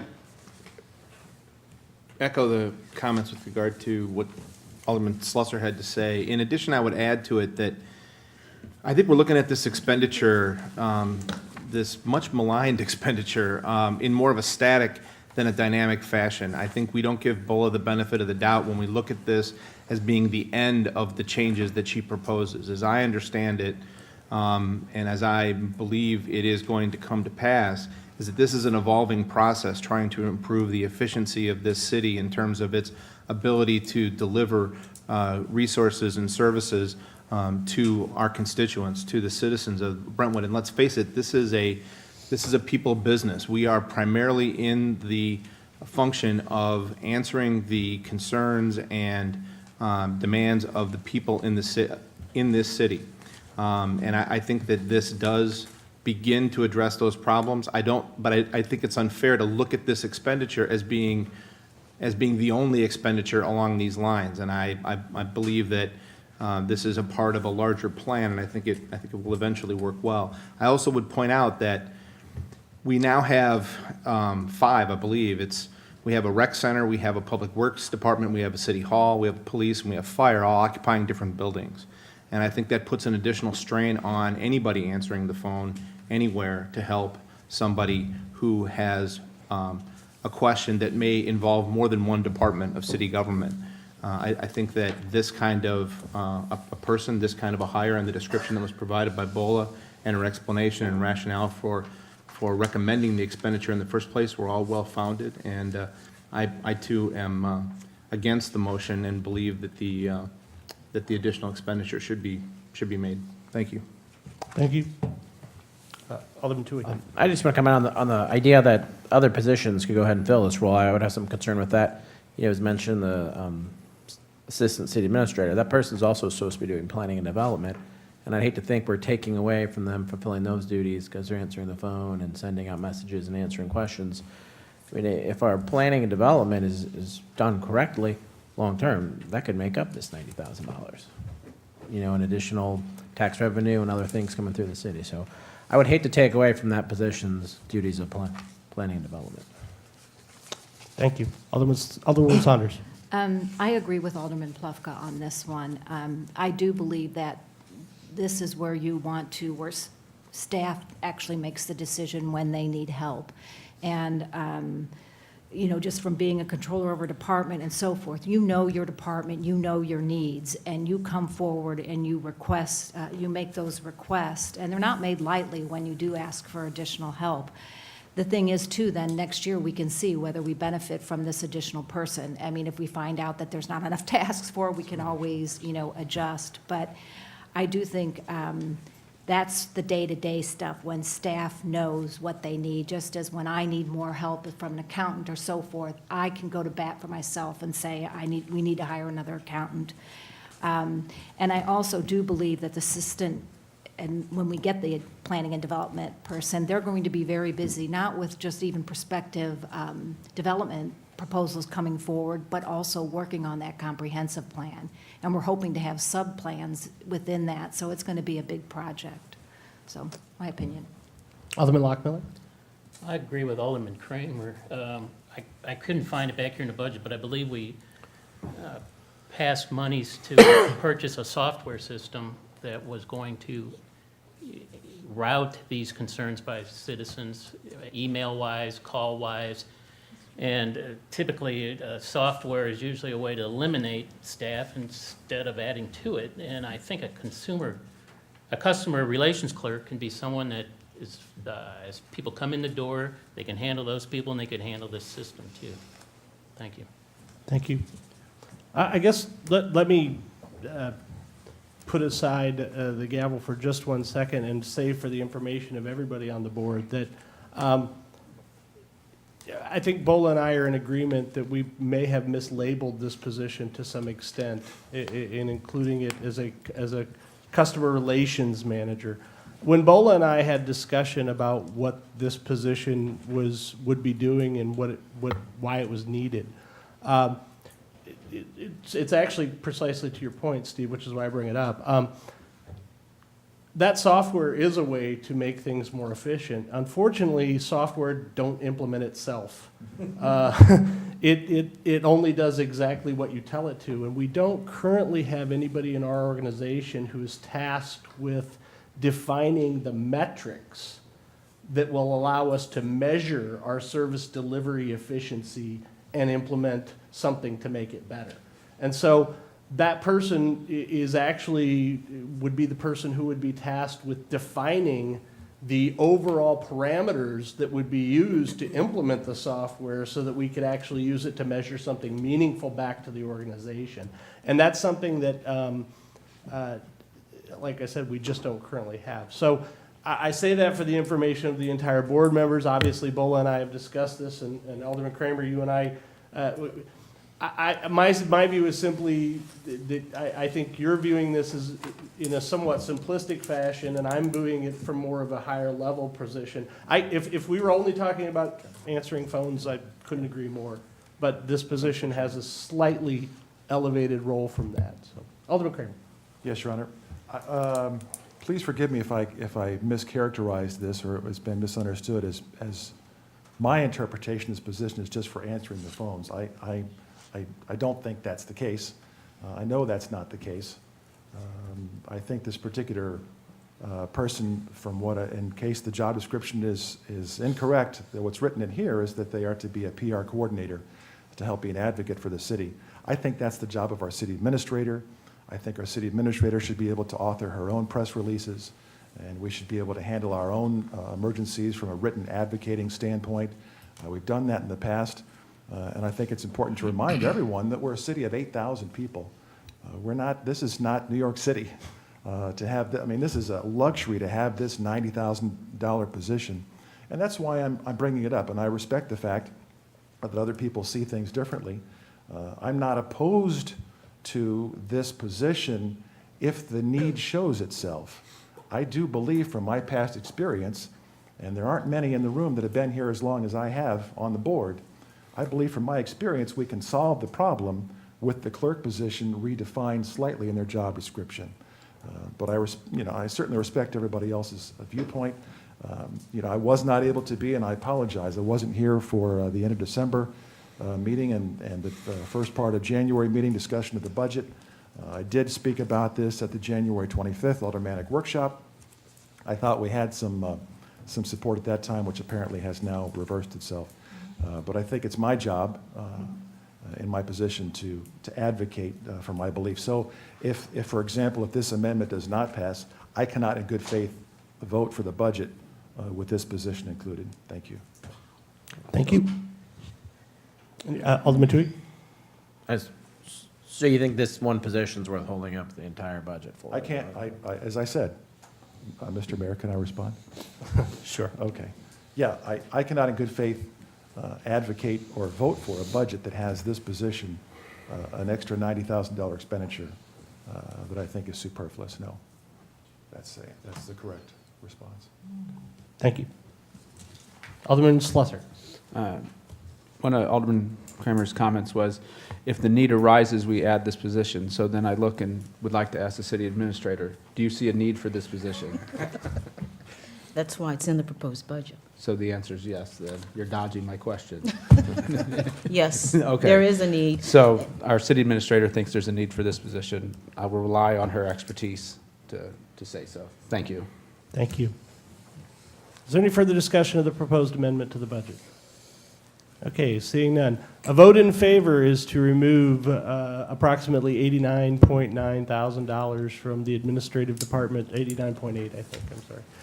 $89.9 thousand from the administrative department salary budget. And I think that's it. I think that's the entire motion.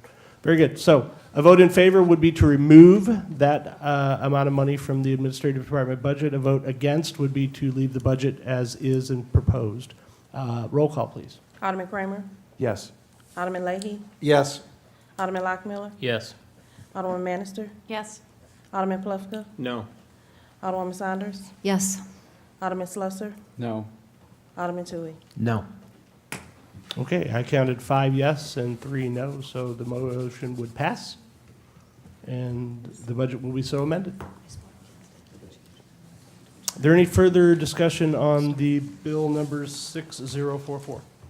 Alderman Leahy. Your Honor, I think we're getting very close to calling for the question.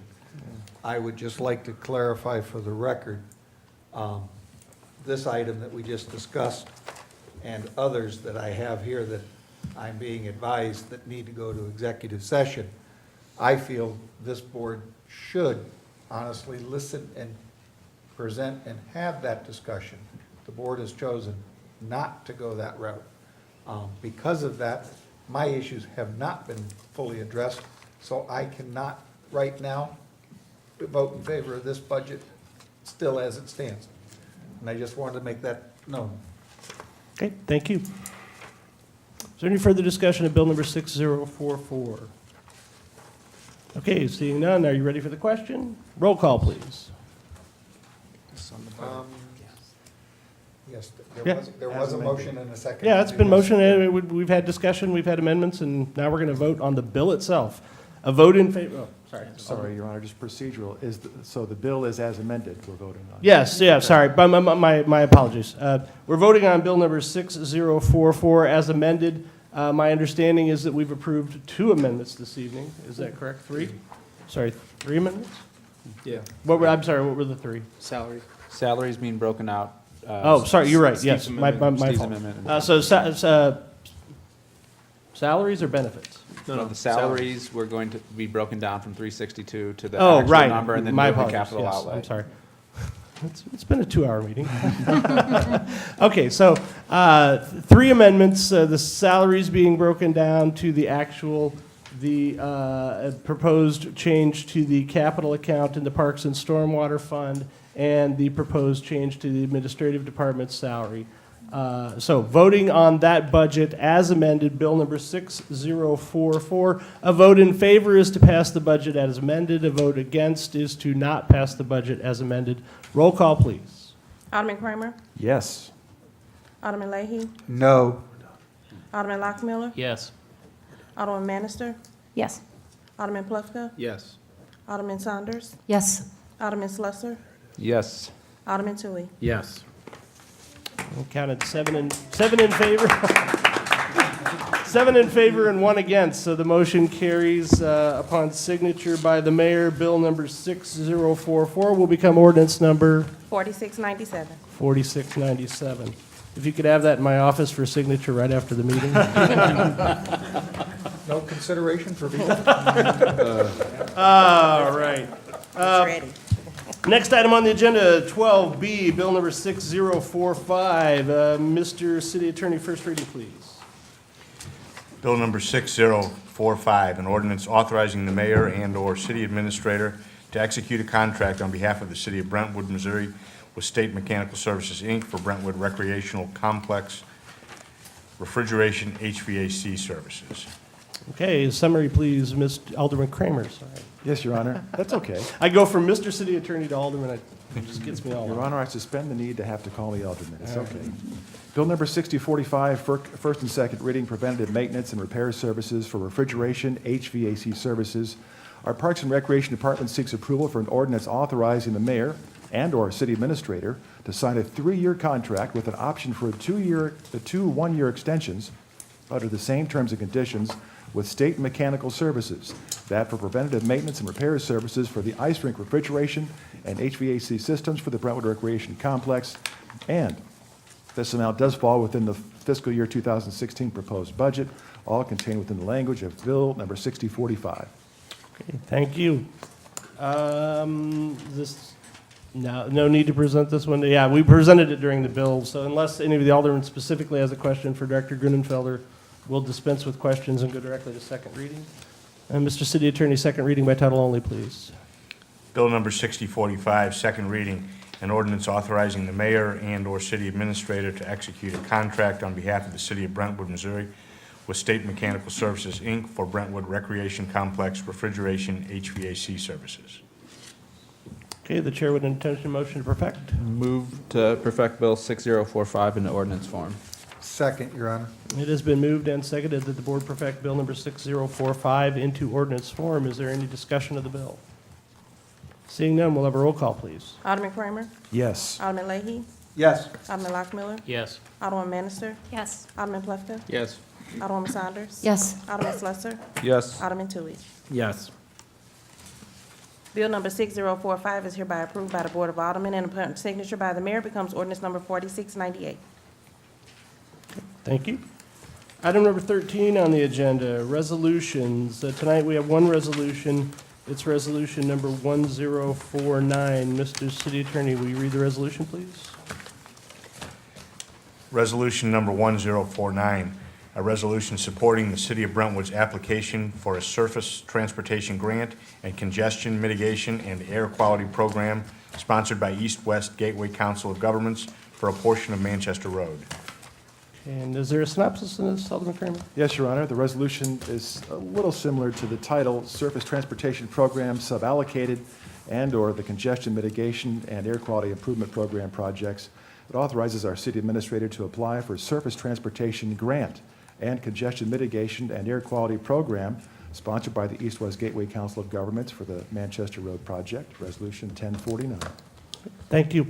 Before we get started on the discussion of the resolution, I have some information for the board on this. Our city administrator and our director of public works attended a meeting with CBB, our contract engineers, and MoDOT regarding the potential of applying for a surface transportation grant specifically to do the remainder of Manchester Road between Brentwood Boulevard and Hanley. And Ruth.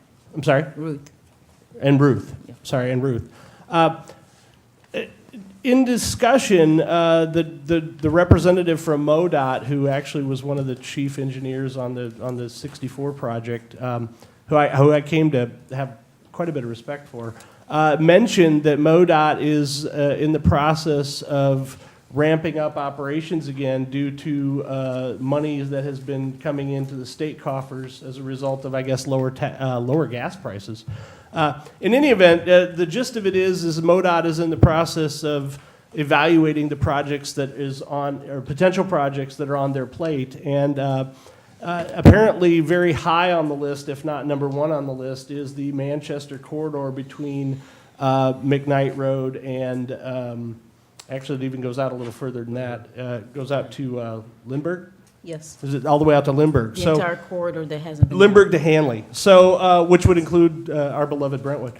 The long and short of it is, there was some discussion as to whether or not it was wise to pursue a surface transportation grant, given the fact that there's going to be, or could be, a MoDOT project to accomplish much the same thing in the not-too-distant future. The information is a little bit sketchy, but the long and short of it is if MoDOT is funded and remains funded for the next few years, their construction timeline for this project would call for that area to be done somewhere in the neighborhood of 2019. So even if you put a worst-case scenario of 20 or 21 on it, you're only talking 4 or 5 years until MoDOT might come through and do essentially the same thing plus to what we're doing. So the question that's before the board, and the resolution is stated in the affirmative, but really the question for the board to decide is it a good use of our time and money to pursue a grant application at this time, knowing that MoDOT could be coming in very quickly behind us to do this, or shall we take a wait-and-see approach and wait and see if MoDOT comes along and does something, knowing that we can go back and try to get an STP grant the next time or the next time. I honestly, I told Bola to put this on the agenda because this is a tough question, and I think it's one that the board needs to decide. Alderman Leahy. Thank you, Your Honor. I am not opposed to trying to get Manchester Road improved. The last time that we tried this, we were looking more at sidewalks and curbs. The dilemma that I had with that project is what we were looking at putting in there would make 7 of those properties uncomplying in the fact that they wouldn't have access to their parking areas to make them compliant number of spaces under roof. So as long as we're not doing something adversely affecting them, because I don't want 7 more empty buildings down there, but I would like to see something done that would improve it. I think the resolution would be a good thing to start moving. If we can get the resolution and at least head in that direction to the point of getting a grant, maybe it will help spur MoDOT to keep moving forward to look at the project even more, and maybe we can roll the two together. Well, I will say, versus doing nothing. I will say this, when that was brought up to the representative from MoDOT, they were actually wholeheartedly behind us getting an STP grant and going forward with this because they felt that that would allow their budget to go that much further down Manchester Road. My only issue with that is as much as I love our neighbors in Maplewood and Rock Hill, I don't want to fund their street construction projects. Alderwoman Saunders. What about Brentwood Boulevard? I mean, can you do some kind of a grant where, as far as sidewalks and lighting on Brentwood Boulevard? I know the county will be repaving this year, but I've never heard about a grant for Brentwood Boulevard. We haven't considered one for this year. I don't know, what we do is we follow the guidance of our engineers on this. There's a very specific scoring system for these grants, and they have sort of a gut feel about how a project would score.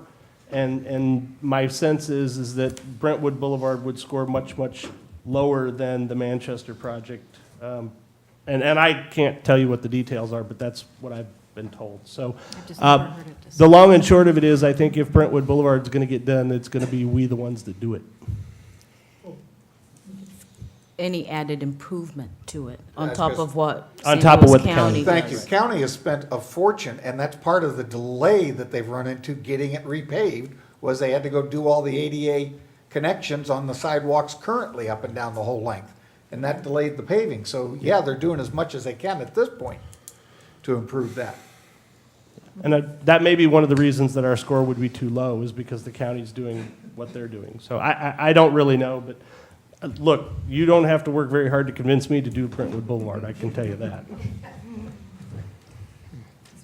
Any further discussion on the resolution? So like I said, not an easy call, but it's one the board needs to make. Sorry. Go ahead, Alderman Slusser. If the concern is time and effort, do we know how much time we're going to spend or? The waste on application, this? oh, sorry. Yeah. The application is due in, I believe, 2.5 weeks. Do we have the staff to do it? Well, I spoke with Lee Cannon, the city's traffic engineer, and I'm supposed to call him after the meeting so that they can gear up real quick to complete the application to submit it. So, to what the mayor said, if MoDOT believes that there will be additional money because gas prices are lower, then if we went ahead and applied for this grant and committed the 20% local match, that would only make their funds go further, not to the benefit necessarily of our city, but to other cities along that corridor. So they estimate that the cost to do from Lindbergh to Big Bend is between 10 to 14 million. And the earliest that this would be on their list would be fiscal year 18, and actually start construction in 19. But one of the things that they indicated to what Alderman Leahy said was, there is a real concern that with the preliminary engineering, we wouldn't really know the impact to the parking lots, to the different businesses along there. So MoDOT believes that it would take at least $100,000 to do a public engagement to facilitate a discussion about what the impact would be to those businesses. So if this is a MoDOT maintained roadway, I guess the question for the board is, should we allow MoDOT to fund it so that that frees up our funds to do other things that are impactful to our community? Or should we take a chance and see whether this time around we get selected for the grant and then spend our 20%? And I believe Lee had suggested, and the other MoDOT staff and East West Gateway staff that we met with, that perhaps the city might even want to consider a greater percentage match. Instead of 20%, consider 30%. So either way, we're going to be spending more money to make this a viable grant application. And the cost of last year's application, Bolo, was in the neighborhood of $5,000? A little bit more than that, 6,700. 6,700 according to Yeah. Alderman Leahy, so yeah. Has, That's the cost we're looking Okay, at cool. Okay. roughly, And then- to actually do it. has MoDOT made promises before to do Oh. this? And, I mean, I'm just saying, so we're gonna sit back and potentially have an opportunity to fix Manchester Road. No, they no. did not make promises before. There was never funding to do Manchester Road. It was a plan, it was a priority list. They identified a priority list, and Manchester Road was not even on that list. So This is new that for them. conversation is an update from where they were a year or two ago. Okay. But there's still no real guarantees that this would actually occur. Okay, thank you. Alderman Saunders? My concern is that we have done, we did a couple applications. We missed 1 year for this particular project. But between the first application and the next application, the requirements that MoDOT wanted from us increased. Therefore, it became a much more expensive project. In other words, like, I guess, let's say, I don't remember the details, but in the first project, they wanted us to do 6 inches of asphalt. And by the time we submitted the next one, they wanted 9 inches. And that concerns me that pushing this down the road, gas prices are volatile. And then, too, are they going to, change their mind and keep increasing what they want us to do? Well, it's their roadway, and what they wanted us to do in the last application was also submit for road resurfacing. So that's why the cost went up. And in talking to East West Gateway, they felt that the cost of the project would be a detriment for us, which would be one of the reasons why we weren't selected the first time. So we needed to scale it back and break the entire corridor into maybe a 3 or 4 phase project, which is why we then submitted from Brentwood to Ruth. So we would have to continue to take, a phased approach until we could complete it. The only good thing here is they say that there have been additional transportation allocation from the federal government. Gas prices are down, people are driving. Therefore, the commission, what are they called? The Transportation Commission, they met, I believe, last week, or Missouri Department of Transportation Commission, they met last week, and they acknowledged that there's additional revenue. Therefore, staff has now been directed to begin to program this into their budget. So I think what's different is that they've never made this type of commitment in the past. I would hope that, like the county, they have a pecking order type thing. So like, for instance, that stretch from Lindbergh to Hanley, if they were to rank those, the particular areas, that our section of Manchester is going to be the one that needs it the most initially, right out of the gate, because it's in the worst condition. As far as I can remember, Manchester to Right, I Lindbergh. think St. Louis County uses a similar approach based on pavement rating. Right. And I don't know what the pavement rating is for our section of Manchester Road. One of the reasons why we didn't get a good score last year was we accidentally left that pavement rating number out. So, it becomes competitive with the other applications that are submitted.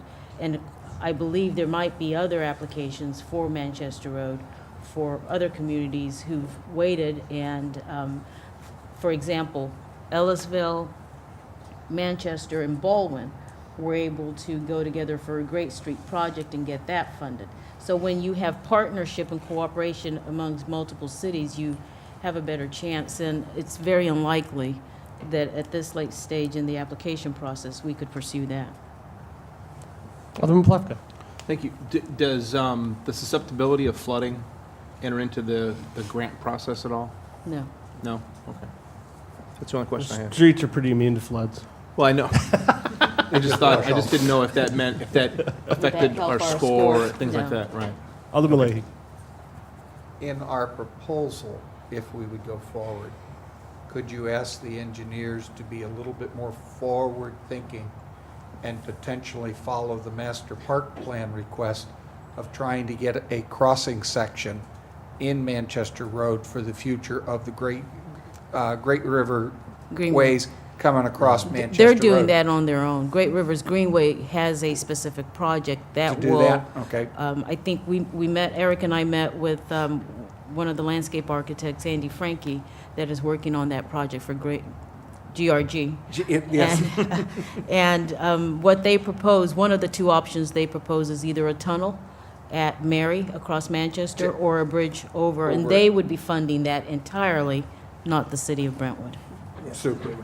The other comment I'd like to make in response to Keith's information, I think it's 8 years ago, MoDOT did come through and mill and re-asphalt from Limburg all the way down to Big Bend. And that took about 9 years to get them to want to do that project, to work with. And the former mayor complained that what they were doing was the bare minimum to that roadway versus anything more productive, but it allowed them to stretch a larger section of Manchester to at least get something done. Alderman Lockman. City Administrator, as far as the sidewalks along there, if we wait till 2019 for the MoDOT plan, sidewalks don't get touched until then. Until then. They're in pretty poor shape. Is the fact that not being ADA compliant pushed them a little bit harder on getting that project moved up? I don't know that ADA is what's the motivating factor for them. I think the motivating factor is that there are now funds available to them. Therefore, I'm looking over my notes here. They're strongly evaluating the possibility of programming a resurfacing project for that route in fiscal year 2019. Yeah. They're going to have to do ADA regardless. I think federal law now mandates that we all be compliant with that, especially when we're making improvements to roadways or sidewalks or parks or buildings, public buildings. Yeah, just to be clear, the way these STP grants work is, let's say that we submit an application by March 7th. We'll be notified sometime in October. We would then begin the design phase in 17. We would begin acquisition phase in 18, and we would begin actual construction. Litzinger Road was 3 years coming. So, I mean, as much as I hate to say it, with the folks, MoDOT project. we're not getting good sidewalks down on Manchester Road anytime before 2019, no matter what we do. Yeah, but it's worth looking and investing. Alderman Kramer. Yes, Your Honor. Going back in time before people were frustrated from the pavement condition on Brentwood Boulevard, Manchester Road has been the thorniest thorn for a long time, and every resident that has ever complained to me vehemently has been mostly about Manchester Road. And you saddle that with what Alderman Leahy alluded to, which is that and you and I discussed this about the previous mayor's, I guess, sentiment towards MoDOT and/or not necessarily the promises that they've made and not kept, but they have been very skittish about committing, and they've changed sometimes those commitments that they didn't commit on. So I'm a little bit leery personally about hoping that they will finally come through and do something, and that we depend upon that instead of going forward with this. I think it's worth a shot myself. Thank you. Yeah, I will say that at the end of the day, after spending a lot of time thinking about it, certainly going and applying for the grant gives us more control over our own destiny, and I certainly like that part of it. So, are we ready for the question? Okay, we'll have a roll call, please. Alderman Kramer? Yes. Alderman Leahy? Yes. Alderman Lockmiller? Yes. Alderman Minister? Yes. Alderman Plufka? No. Alderwoman Saunders? Yes. Alderman Slusser? No. Alderman Tui? Yes. Okay, the resolution passes. We will go ahead and notify CBB tonight that they're going to be getting to work. Item number 14, accounts against the city. Alderman Slusser. I have reviewed the warrant list with the city administrator, and I recommend its approval in the amount of $33,175.31. Second. It's been moved and seconded that the board approve the warrant list as submitted. Is there any discussion? Seeing none, all in favor say aye. Aye. Opposed? It's unanimous. The warrant list is approved. Reports of committees and department heads. Item number 15A, under the mayor's report. I'm going to keep it short because we've already been here 2 hours, 15 minutes. So I just want to thank the board for their hard work in getting the budget passed. I think that, whatever you have to do to get there is the way you got to get there. But we definitely need to get to work on the comprehensive plan review. I'm excited about the CLIA training that's going to take place. I'm excited about getting some of the new folks in here, and I just want to tell everybody I thank them very much for their hard work, and looking forward to moving forward on the rest of the fiscal year. So that's my report. Public Safety Committee. We have a meeting this Thursday. We're going to discuss police and fire response to the recent flooding. We're also going to talk about unfinished business, including traffic calming issues and beefing up pedestrian crossings. Some items have been on the agenda for a while, and we're going to continue those discussions. Thank you. Thank you. Public Works. Our next meeting will be March 9th. All right, Public Works meeting on March 9th. Do you have anything from the Director of Planning and Development? Nothing. Okay. Ways and Means, Alderman Slesser. We will meet on March 3rd in this room at 6 o'clock. That's it. Mr. City Attorney, anything to report?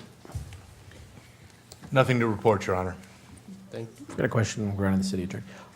Do you know when we'll get an update regarding the smoking in the multi-unit dwellings? Actually, go ahead. Well, I was going to say, I know that Kevin assembled some materials, put them together. I didn't really have an opportunity. Yeah, to we read actually them, but- received those from Kevin on Friday at about 3:35, something like that. So some drafts. So it'll be in your next committee packet. Okay. It was in the city administrator. Oh, it was in the It was city in- one? Oh, Yeah. excellent. It Wow, is. you're quick. Okay. Yep, good. Madam City Administrator. Nothing, Your Honor. Madam Excise Commissioner. Nothing to report. Madam Library Representative. Let's see. The library has just ordered their new self-checkout technology. It's been ordered, which will allow the library patrons to check out books and items on their own. And they are in the process of updating their current policy guidelines. And the next meeting is Tuesday, March 1st at 6:30 at the library. All right, Tuesday, March 1st. For the Municipal League, actually, I'm gonna jump into the Municipal League report with something I wanted to say under my mayor's report, so if you'll forgive me. I get 2 bites at the apple. The other thing I wanted to say under my mayor's report is I don't know that I've ever formally extended an invitation to our aldermen to attend the mayor's happy hour and the mayor's coffee. We have a good crowd that shows up on a regular basis for the mayor's coffee, and that's held on the, Octavia, help me here, second Tuesday? The mayor's coffee is the fourth Thursday. Sorry. Oh, so I was close. I go when Octavia sends me a note and says, hey, you got to go tomorrow. No, but the mayor's coffee is on the fourth Thursday, and the mayor's happy hour is on the second Thursday, yeah. Right. So the mayor's coffee is at 9 in the morning, the mayor's happy hour is at 5:30 in the afternoon over at the rec center. It occurred to me that there's a lot of times, unfortunately, under Robert's rules, which is how we have to run the meetings, there's not a lot of time to just talk about things that come up from time to time, and I know people find that frustrating. But the mayor's happy hour and the mayor's coffee are excellent ways to just come. It's a public forum. It's in front of everybody, and talk about anything that happens to be on your mind. Obviously my door's always open or whatever, but that's an excellent way to meet with the citizens and get out there. And I know there's a few people that have shown up for one or the other of them, but I wanted to make sure that I extended to all the aldermen and the residents of your ward, the chance to come up and do that. It's twice a month that I'm there for an hour, and I would love to have you all come up and express your views on this, that, or the other thing. So anyway, thank you. Municipal League Historical Society.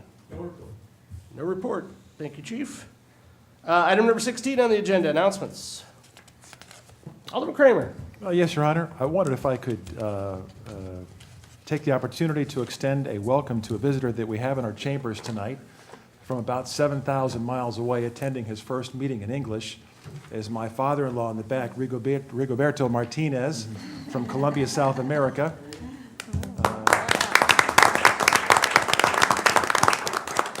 Interestingly, if just 1 second here, if you wouldn't mind, Your Honor, that Rigoberto was a 20-year Policia Nacional for Colombia and was involved in some of the drug raid work on Pablo Escobar, and was also involved in some, opposition to some of the guerrillas, some intense fighting, and because he was in the different classification of police work, the high-risk ones are allowed to retire after 20 years. So he is now retired from the police force.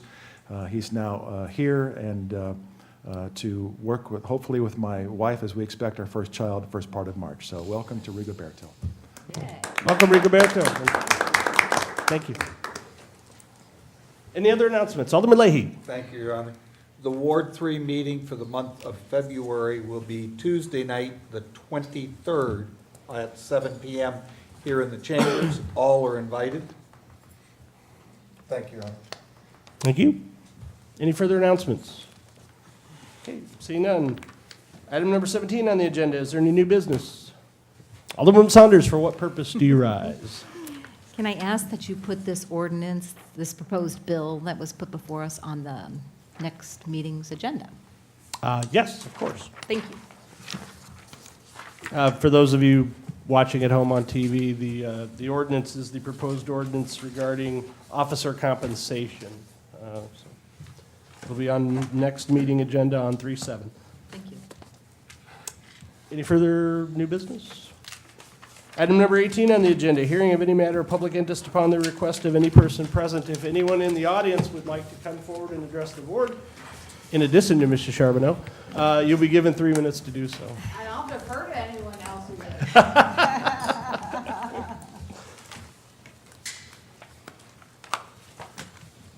Lee Charbonneau, Mangy Avenue. Mr. Mayor, you forgot to tell him about Super Pave. I expected a report on Super Pave for the You know, had it not been a 2.5-hour meeting, I would have been I happy know. to talk about Super Pave at length. But anyway, thank you for supporting Steve's motion with regard to earmarking, for lack of a better phrase, funds from the park's stormwater tax to the stormwater purpose. I believe 400,000 over 2.8 is like 14 2/3%, so that it's only a 15% earmark on that fund. Where a general taxpayer or somebody who voted for that tax in the beginning, as Tom was saying, may have thought that that was a 50-50 deal. But for all of these years that the Parks Department has had the extra funds, the use of the majority of the funds from that tax, asking them to maybe put their belt one notch tighter so that we can earmark 15%. You know, and I've had discussions where I say, I don't use the parks, and when they said, let's fix the rec center, what do you get out of the rec center? I get to vote there once a year. Of course, I didn't last April, so I really didn't get my money's worth last year. And I'm told that's an amenity. A park is an amenity, it makes your house worth more money. Even if it's on the far side of town, it's still an amenity that makes, I think, a dry Manchester Road, because we finally mitigate the floods down there, whether it's through property acquisition and the parkland.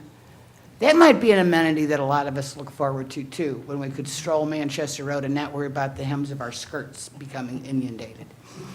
One other observation, thank you, Mr. Slesser, for whatever input you gave to Mr. Lockmiller tonight.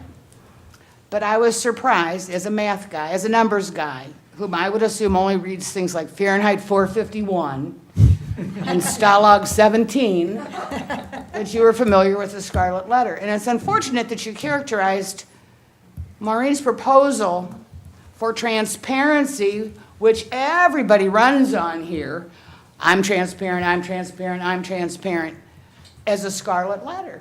It's just providing more information to the taxpayers with regard to who participates in what. And if it's it's actually underwritten by state statute or mandated by state statute that once you made that election in 1969 to participate in loggers, that's it. There's no discussion. I don't see the scarlet letter. I really don't. Thank you. Thank you.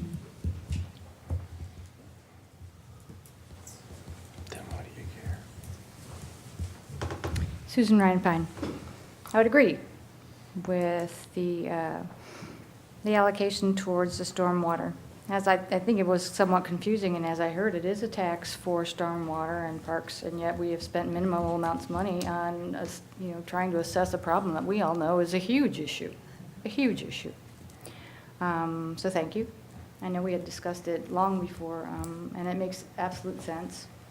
Perhaps we'll have the funds to come up with some long-term, whether it is property acquisitions or whatever else. But as we go forward and we look at the comprehensive plan, maybe there are some monies that we can set aside and try to pull that all together and make sense of it. We all understand it's been a long-standing issue. I don't live near Manchester, but I certainly do drive down it, and thank you, Steve. Thank you. Would anyone else in the audience care to come forward and address the board? Going once, going twice. We'll close public comment. There is no closed meeting this evening, and the next item is number 20. Could I have a motion, please? So moved to adjourn.